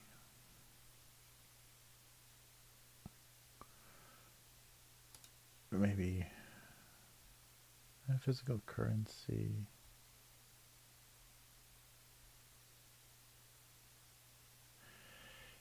Cash in the physical form of currency. They both felt as useless as physical currency. And just doodling on the counter. Yeah, so electronic payment. Or needed to be replaced, yeah. Yeah, I like useless though. If I could spell it correctly, I would really like it. All right. They both felt as useless as physical currency. The uselessness of currency. Yeah, so we're going to get rid of the printer paper gag and go back to a book. Maybe the cover thing would be funnier because, yeah, printer paper. I like the same old story, though.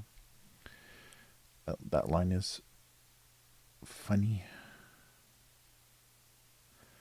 Always the same. Yeah, with him, it was always the same old story. So a new.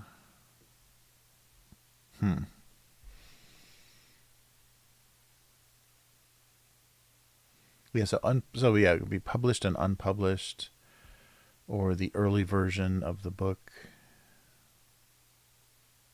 Oh yeah, maybe an earlier draft. That might be a funnier. Yeah, because then yeah, it doesn't have to be printer paper. Then it can actually have the same, that warmer color.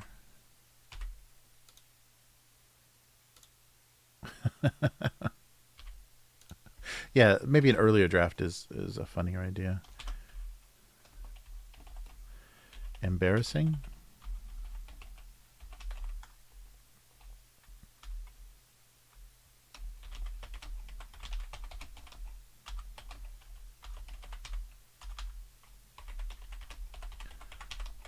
Himself, yeah. So embarrassing, awkward. Jeez, typo. An earlier draft of himself. It was awkward. Maybe not embarrassing. It was always awkward.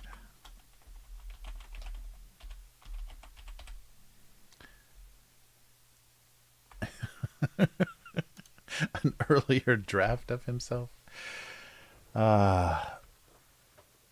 Being visited by the ghost of writers past. Yes. That's good.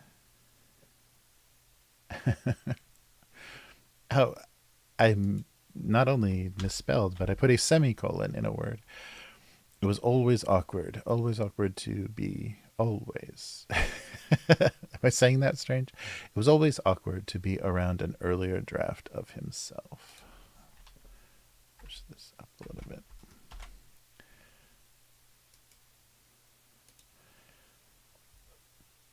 Back before. Whoop. Oh, himself is wrong. Jeez.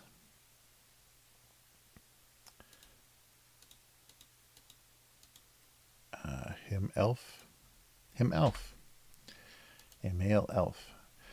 It was always awkward to be around an earlier draft of himself. or herself. Books aren't gendered, are they? It was always awkward to be around an earlier draft of himself.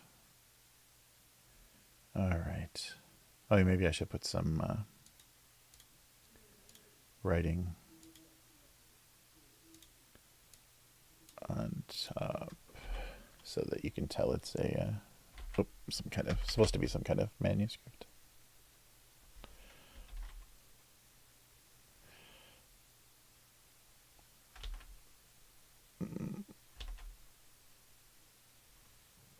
Yeah, there we go. And just lighten that up a little bit.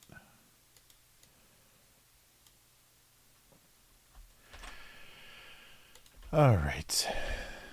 Yeah, so it was always awkward to be around an earlier draft of himself, and they both felt as useless as physical currency. Yeah, that should work. They both felt as useless as physical currency. It's always awkward to be around an earlier draft of himself. Okay, I think that would work. Thank you guys so much for feedback. I wasn't sure where I was going with either of those. Yeah, I like the same book with a cover and no cover, but not making the judging a book by its cover joke. Trying to be a little bit more original. Yeah, I think it's good to not try to make too many cliche jokes. Awkward. Oh, yeah, make sure I caught everything. Yes. And here.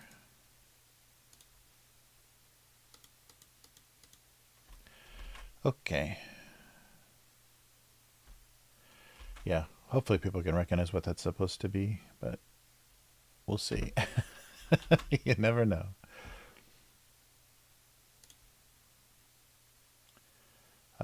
Oh yeah, it was really depressing. I just saw, I didn't even know this, but one of my favorite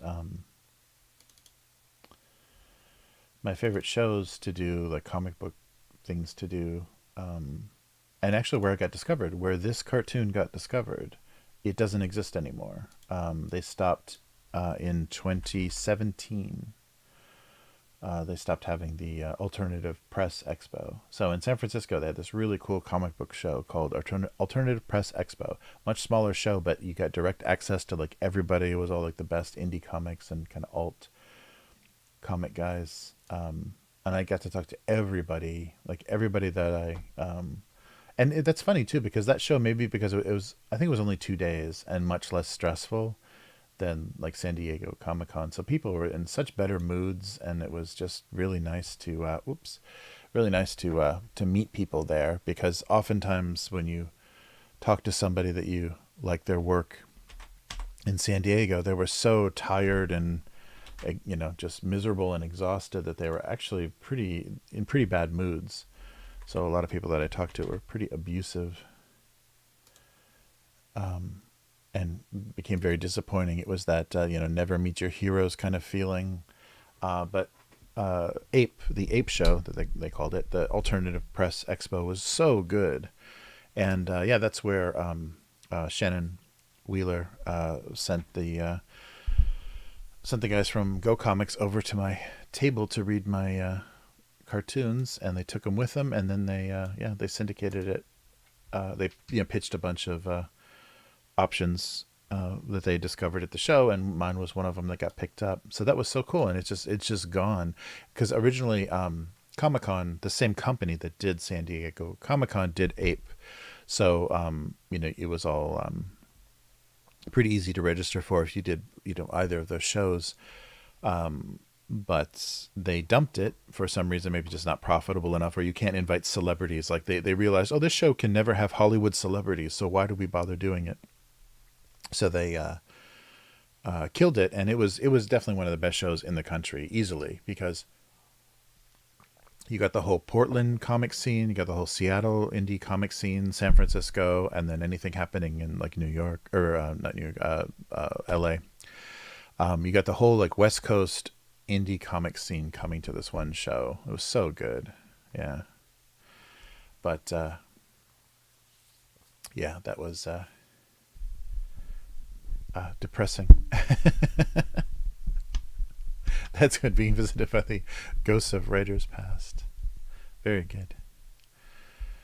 Yeah, but the it's too bad. It's too bad something like that can't exist in this shit world anymore. And I guess, people are just promoting their cartoons or, their work in different ways. There's a lot of like weird digital stuff. I don't think a lot of publishers are not printing new stuff. They're just printing collections of older stuff now. So, indie comics and alt comics is kind of gone. It probably just exists. Maybe meme culture took it over and people don't even read comics anymore. But yeah, that was depressing. Yeah, but at that show, at the Ape show, Johan Vasquez said he knew my work. That was insane. When he stopped at the table, the Invader Zim artist, and there were so many people that was like, this is so cool to be able to, just hang around and talk with all these people. And it's gone. It's totally dead now.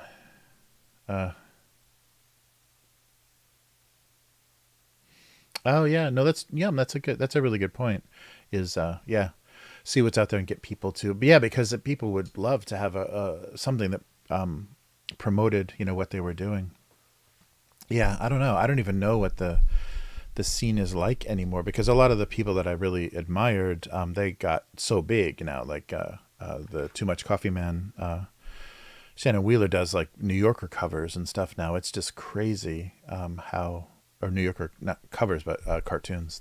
Is a New Yorker cartoonist now. So yeah, like a totally different level. It's crazy. Yeah, I don't know. I wonder what the whole thing is. Yeah, that's not a bad idea though, to kind of see what's going on and see if there's some way to do it online. Because you could do panels, with the different kinds of software they have now. You could even do panels, like have an online kind of comics thing, and have people do discussions that you can. So yeah, that would be very cool. And register, and even have like, goodie bags. Have the usual bag of it's not called tat. What's it called? Stuff we all get, swag. That's right. Stuff we all get. Have the usual swag bag. Yeah, for anybody that attends. Yeah, I think during COVID they were experimenting with that, about doing online comic cons and stuff, because we couldn't meet in person. So I'm sure everything is improved.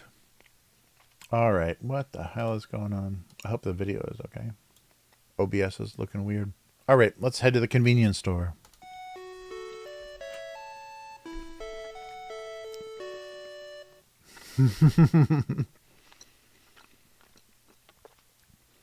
That's a really good idea. Yeah, that's a great idea. All right, so I'm cheating. I'm already cheating on you guys. I'm eating these things already. So these are caffeinated gummies for this week. I know this packaging is just going to key out, so it's going to be completely ridiculous. But I was surprised. This package is really crap looking though, so it's not. And yeah, it's no big deal. You can't really see it. It's kind of a knockoff of a Monster Energy can. So it's a black with a lot of like weird green glowing, yellowish green glowing writing. But I don't know if you can see, it's done by Meiji. So Meiji is a pretty big, candy company in Japan. So it's weird. This seems like a cheap kind of knockoff, kind of Chinesey style.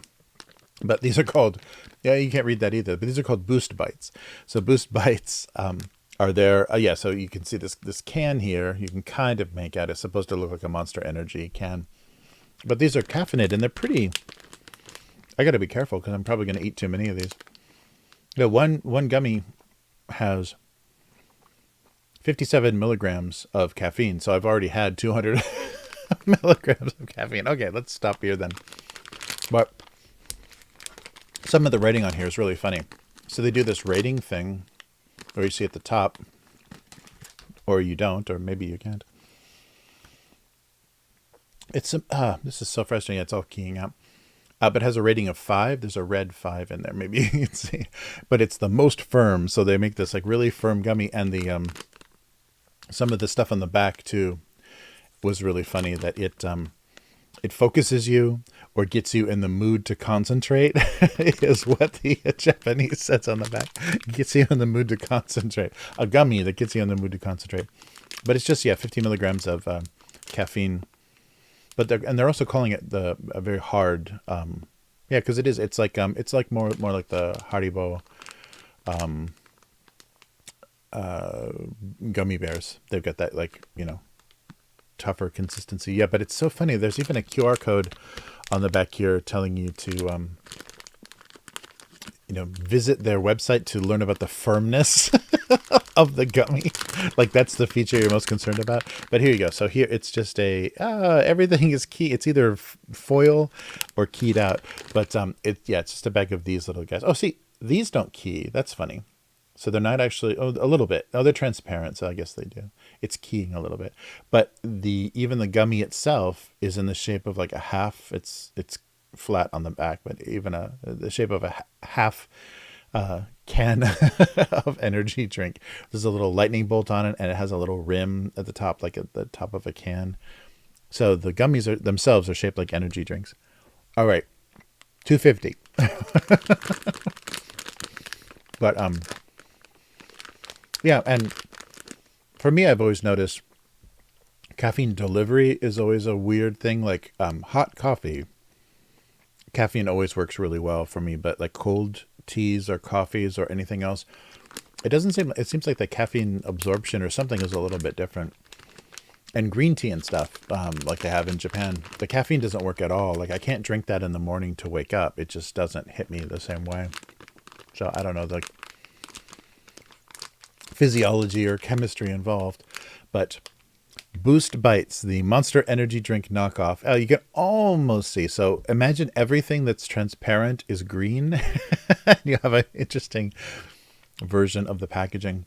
But the flavor itself is also kind of trying to imitate the Monster Energy.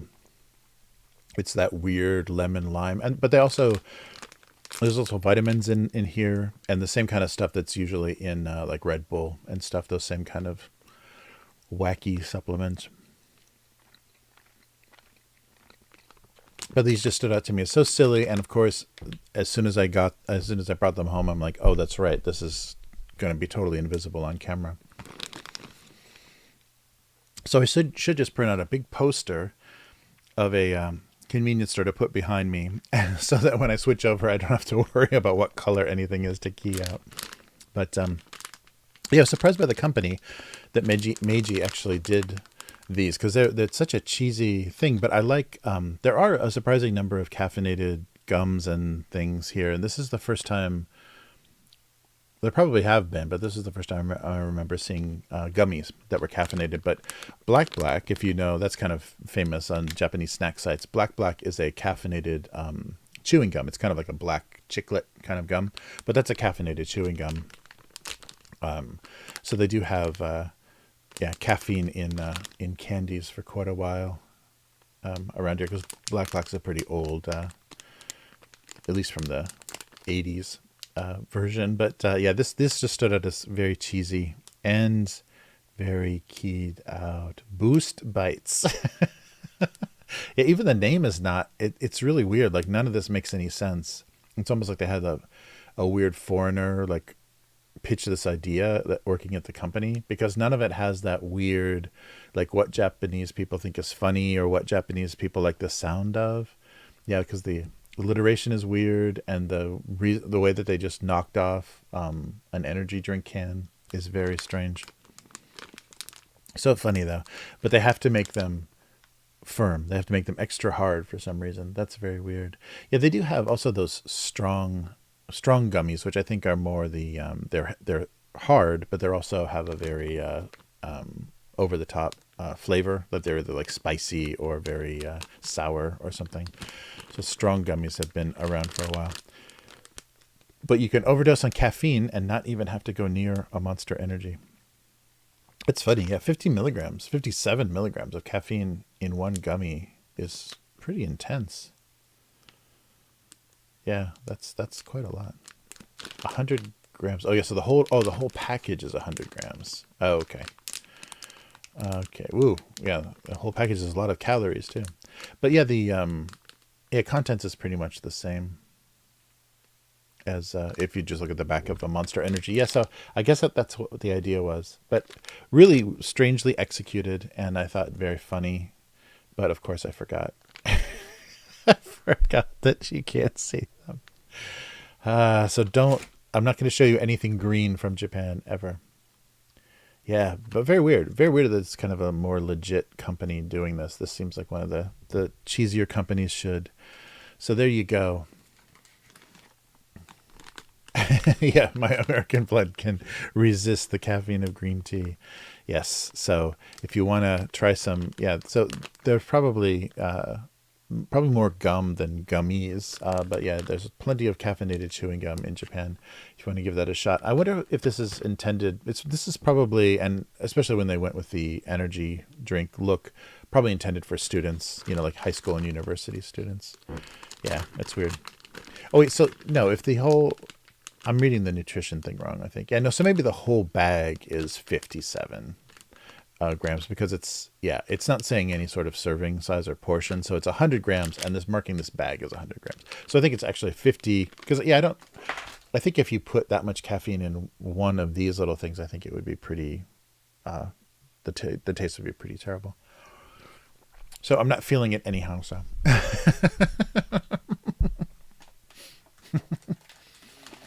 Green is fun. All right, so that's it. Meiji's Boost Bites, which I don't think are going to be around for very long. But hopefully I won't overdose on caffeine before then. Not too bad.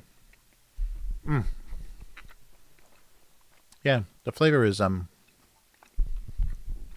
whole thing is a weird knockoff.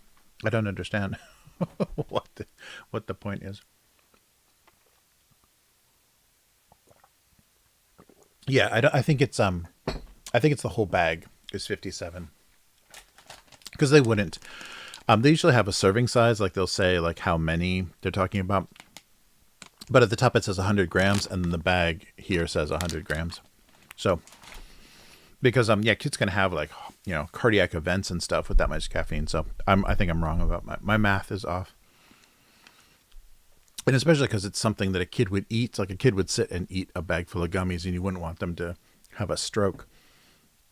Because I know, like, I think it was Monster. It was one of the American energy drink companies that got sued for not warning kids not to just chug them like Cokes. Because the caffeine content was so high. Yeah, so I think the whole bag is.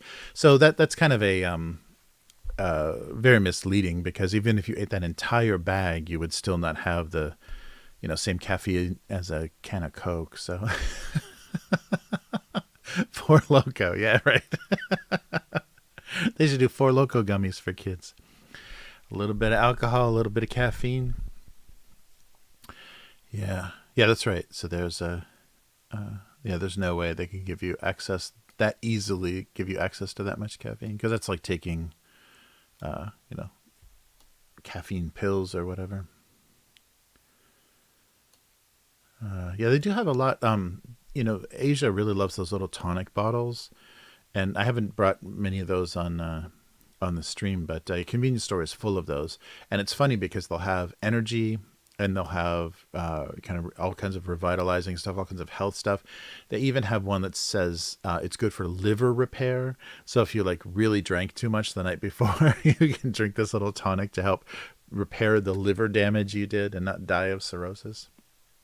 So there's a lot of weird little tonics, and they're always in those little brown medicinal bottles, and they're just like be taken like a shot. But there's usually a huge section of those at every convenience store, and they are for all sorts of different needs. But one of them is a high caffeine tonic. I think though it's the same as a Red Bull, though it's not much more caffeine wise, but it's taken in a little shot, so much easier. Yeah, that's funny. Monster Energy. A dude is not a fan of Monster Energy.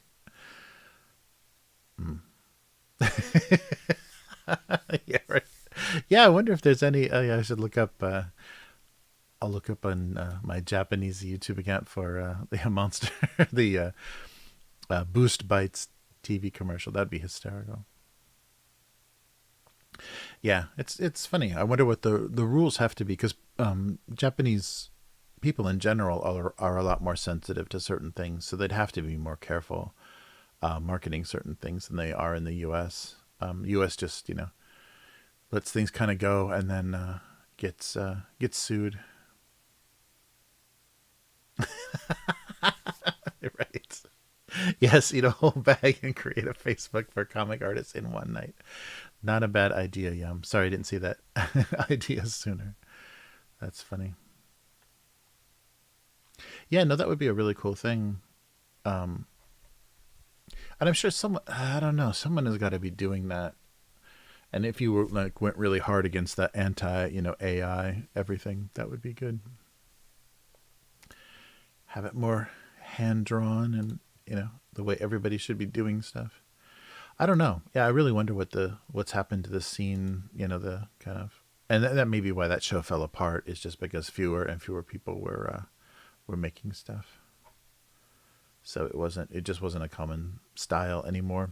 The little, because that whole thing, the whole alternative press. I mean, of course, its roots were underground comics from the '60s that were like published, at head shops and stuff. They were either sexual or political, or just kind of, like R. Crumb and all that, like Zap Comics and that kind of stuff. So it came out of that tradition, but it really picked up steam when in the late '80s, printers, a lot of them in Canada, but black and white comics printers started to do short runs and let people do more, like less than like the 1,000 or 2,000 minimum, whatever the book minimums were for publishing. And so a lot of creators became kind of self-published, or they created their own publishing companies to print their own comics. And so that's when you had that rise of like even like Teenage Mutant Ninja Turtles and all that stuff came out of that indie scene that kind of got popular, because you could make a living. You could make a living just writing and drawing your own monthly black and white comics, print them cheaply, and get them distributed, have them be picked up by comic stores and stuff. So that all became possible in the late '80s. And then, so it has the combination of that DIY aesthetic from the '60s, and then the newer, and maybe, yeah, I don't know, because there are so many print on demand things, and yeah, I wonder what happened.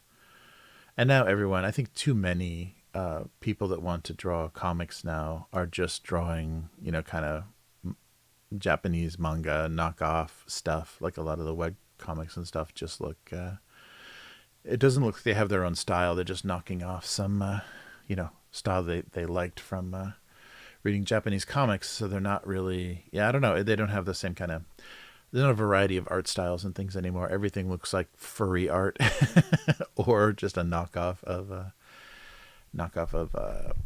some Japanese shoujo manga or something. Yeah, it's weird. A weird time. Oh yeah, that's true. Yeah, yeah, a lot of digital art and much less competition. Yeah, that's really good, dude. That makes a lot of sense. Yeah, yeah. So it's very yeah.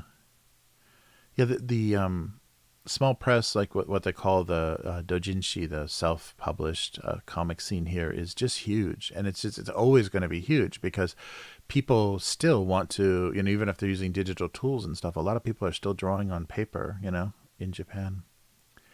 It's amazing. Or they want to draw their own books and they're not. And I think because the barrier to entry is pretty bad, to get into, if you're a creator, to actually have your creation published by a big publisher, it's just not going to happen here. So that created the whole amateur comics scene here. But it's so much livelier. And now it's probably just completely dying. I mean, there's so many web comics now. So it's probably just everything moved over to web comics. So what are you physically getting together for to look at web comics? Yeah. Yeah, it's crazy.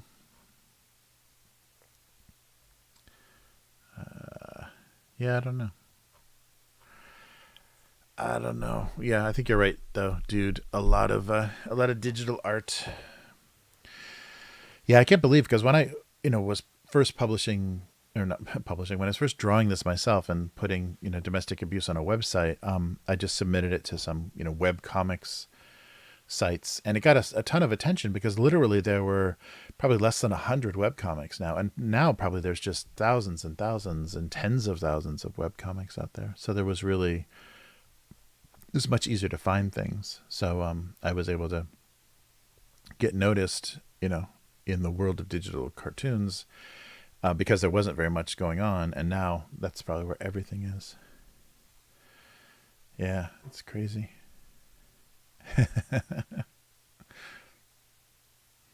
Nice.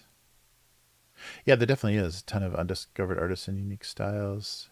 You just got to connect with them and draw them to you. Pun intended. Nice. Yeah, that's a really good idea, Yum. I mean, that would be very cool. And that's always very inspiring. That's the thing. That's why I started the gallery. That was what I was doing after I stopped teaching. That was the thing I was doing in Japan. And I think I talked about this a little bit because when I was drawing at my office, so my office used to be an art gallery. And the idea was to do a reverse Giant Robot. So Giant Robot in Los Angeles is a gallery that focuses specifically on Asian illustrators and artists that haven't been, discovered or no one really knows much about in the U.S. And so I was trying to do the reverse thing of bringing to Japan American and European artists that couldn't get exposure or couldn't get into Japan very easily with their work, and helping them translate stuff and doing a lot of that. But what I mostly ended up doing is just doing prints of digital files and things. I wanted to do something physical, but most of the artists were working digitally. So yeah, it was a bit of a challenge, but I did sell a lot of goods, their sketchbooks and things. I was selling a lot of stuff. So that was really inspiring. It was really fun to see, the talented, like, young illustrators out there and help people discover their work. Although it's tricky in Japan because there are some people that love foreign things, but for the most part, and this is a huge generalization, but Japanese people need to be told what to like in a very odd way. So you basically have to be you just have to convince them that, no, this is really good and you should like it. And that's very awkward. That was always a very awkward thing for me. But yeah, and I think that's just that was the thing that I was experiencing is it was hard to find the value because I didn't want to ship like original art, like deal with the insurance and stuff of original art. So I had a gallery that was, basically focusing on unknown illustrators and, from Europe and America. And yeah, but it was really, we had a nice, small kind of loyal customer base, but it was hard to kind of just, break out of that kind of larger thing. And for the most part, as soon as people saw what you were doing, they say, "Oh, that's really cool." So the first time they saw you at a show or an exhibition, they would say, "Oh, that's cool," and then the next time, yeah, or maybe they wouldn't even show up. Like it's like there was a level of trendiness and gimmick that you had to kind of deal with. It was funny. It's just it's a very unusual market and not easy. I think the domestic Japanese market, well, just like Xbox knows, like Microsoft knows this very well. It's very hard to break into and to really get a loyal following because you're so much of a novelty. Yeah, no, I think that's true, Yum. Yeah, nobody wants to have a strong opinion and say, "Oh, I really like that." I would hear some very interesting, because a lot of the content of a lot of the illustration was very emotional. There was some creators I worked with, or some artists that I worked with that were previs artists for animation and things, so they knew color and lighting really well, and they did these really beautiful emotional, like cityscapes or just little, kind of shots of buildings, like different people in the windows of apartment buildings and stuff. And so there was a lot of emotion in the content, the kind of wordless content of the work. And some people would say to me, "I'm feeling something really strong. This is very unusual." It was like very funny how unexpected some of the people felt about some of the artwork. But yeah, we did it for about 7 years. The Gallery Crofune was around, but but by the time COVID hit, that was pretty much it. We were already kind of waning, and then once we couldn't do in-person shows anymore, it was just like there was no point. Yeah, no, but that was very fun stuff. All right. that'll have to do it, I think, for this week. I'm sure there is. Yes. Picking up. Okay. Oh, thank God. Okay. Yeah, sorry. Yeah, I should get ready for taxi services, or I prefer to call them or refer to them as limousine service. It's a much higher level. But yeah, I'll get driving. But emotions, no thank you, says Yum. Yeah. Inspiring, and you're just, oh, nice. Yeah, it was very fun. It was a very interesting experiment. It's just yeah, and I'm not much of a salesman, as you can probably tell, or a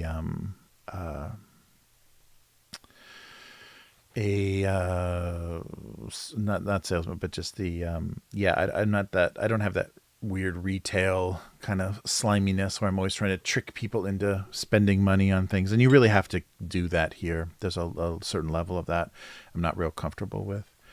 But anyhow, yeah, so that'll do it for this week. And so if you are listening to the first time or from the archives, abusecartoons.com is the website, and Abuse Cartoons on YouTube and Twitch.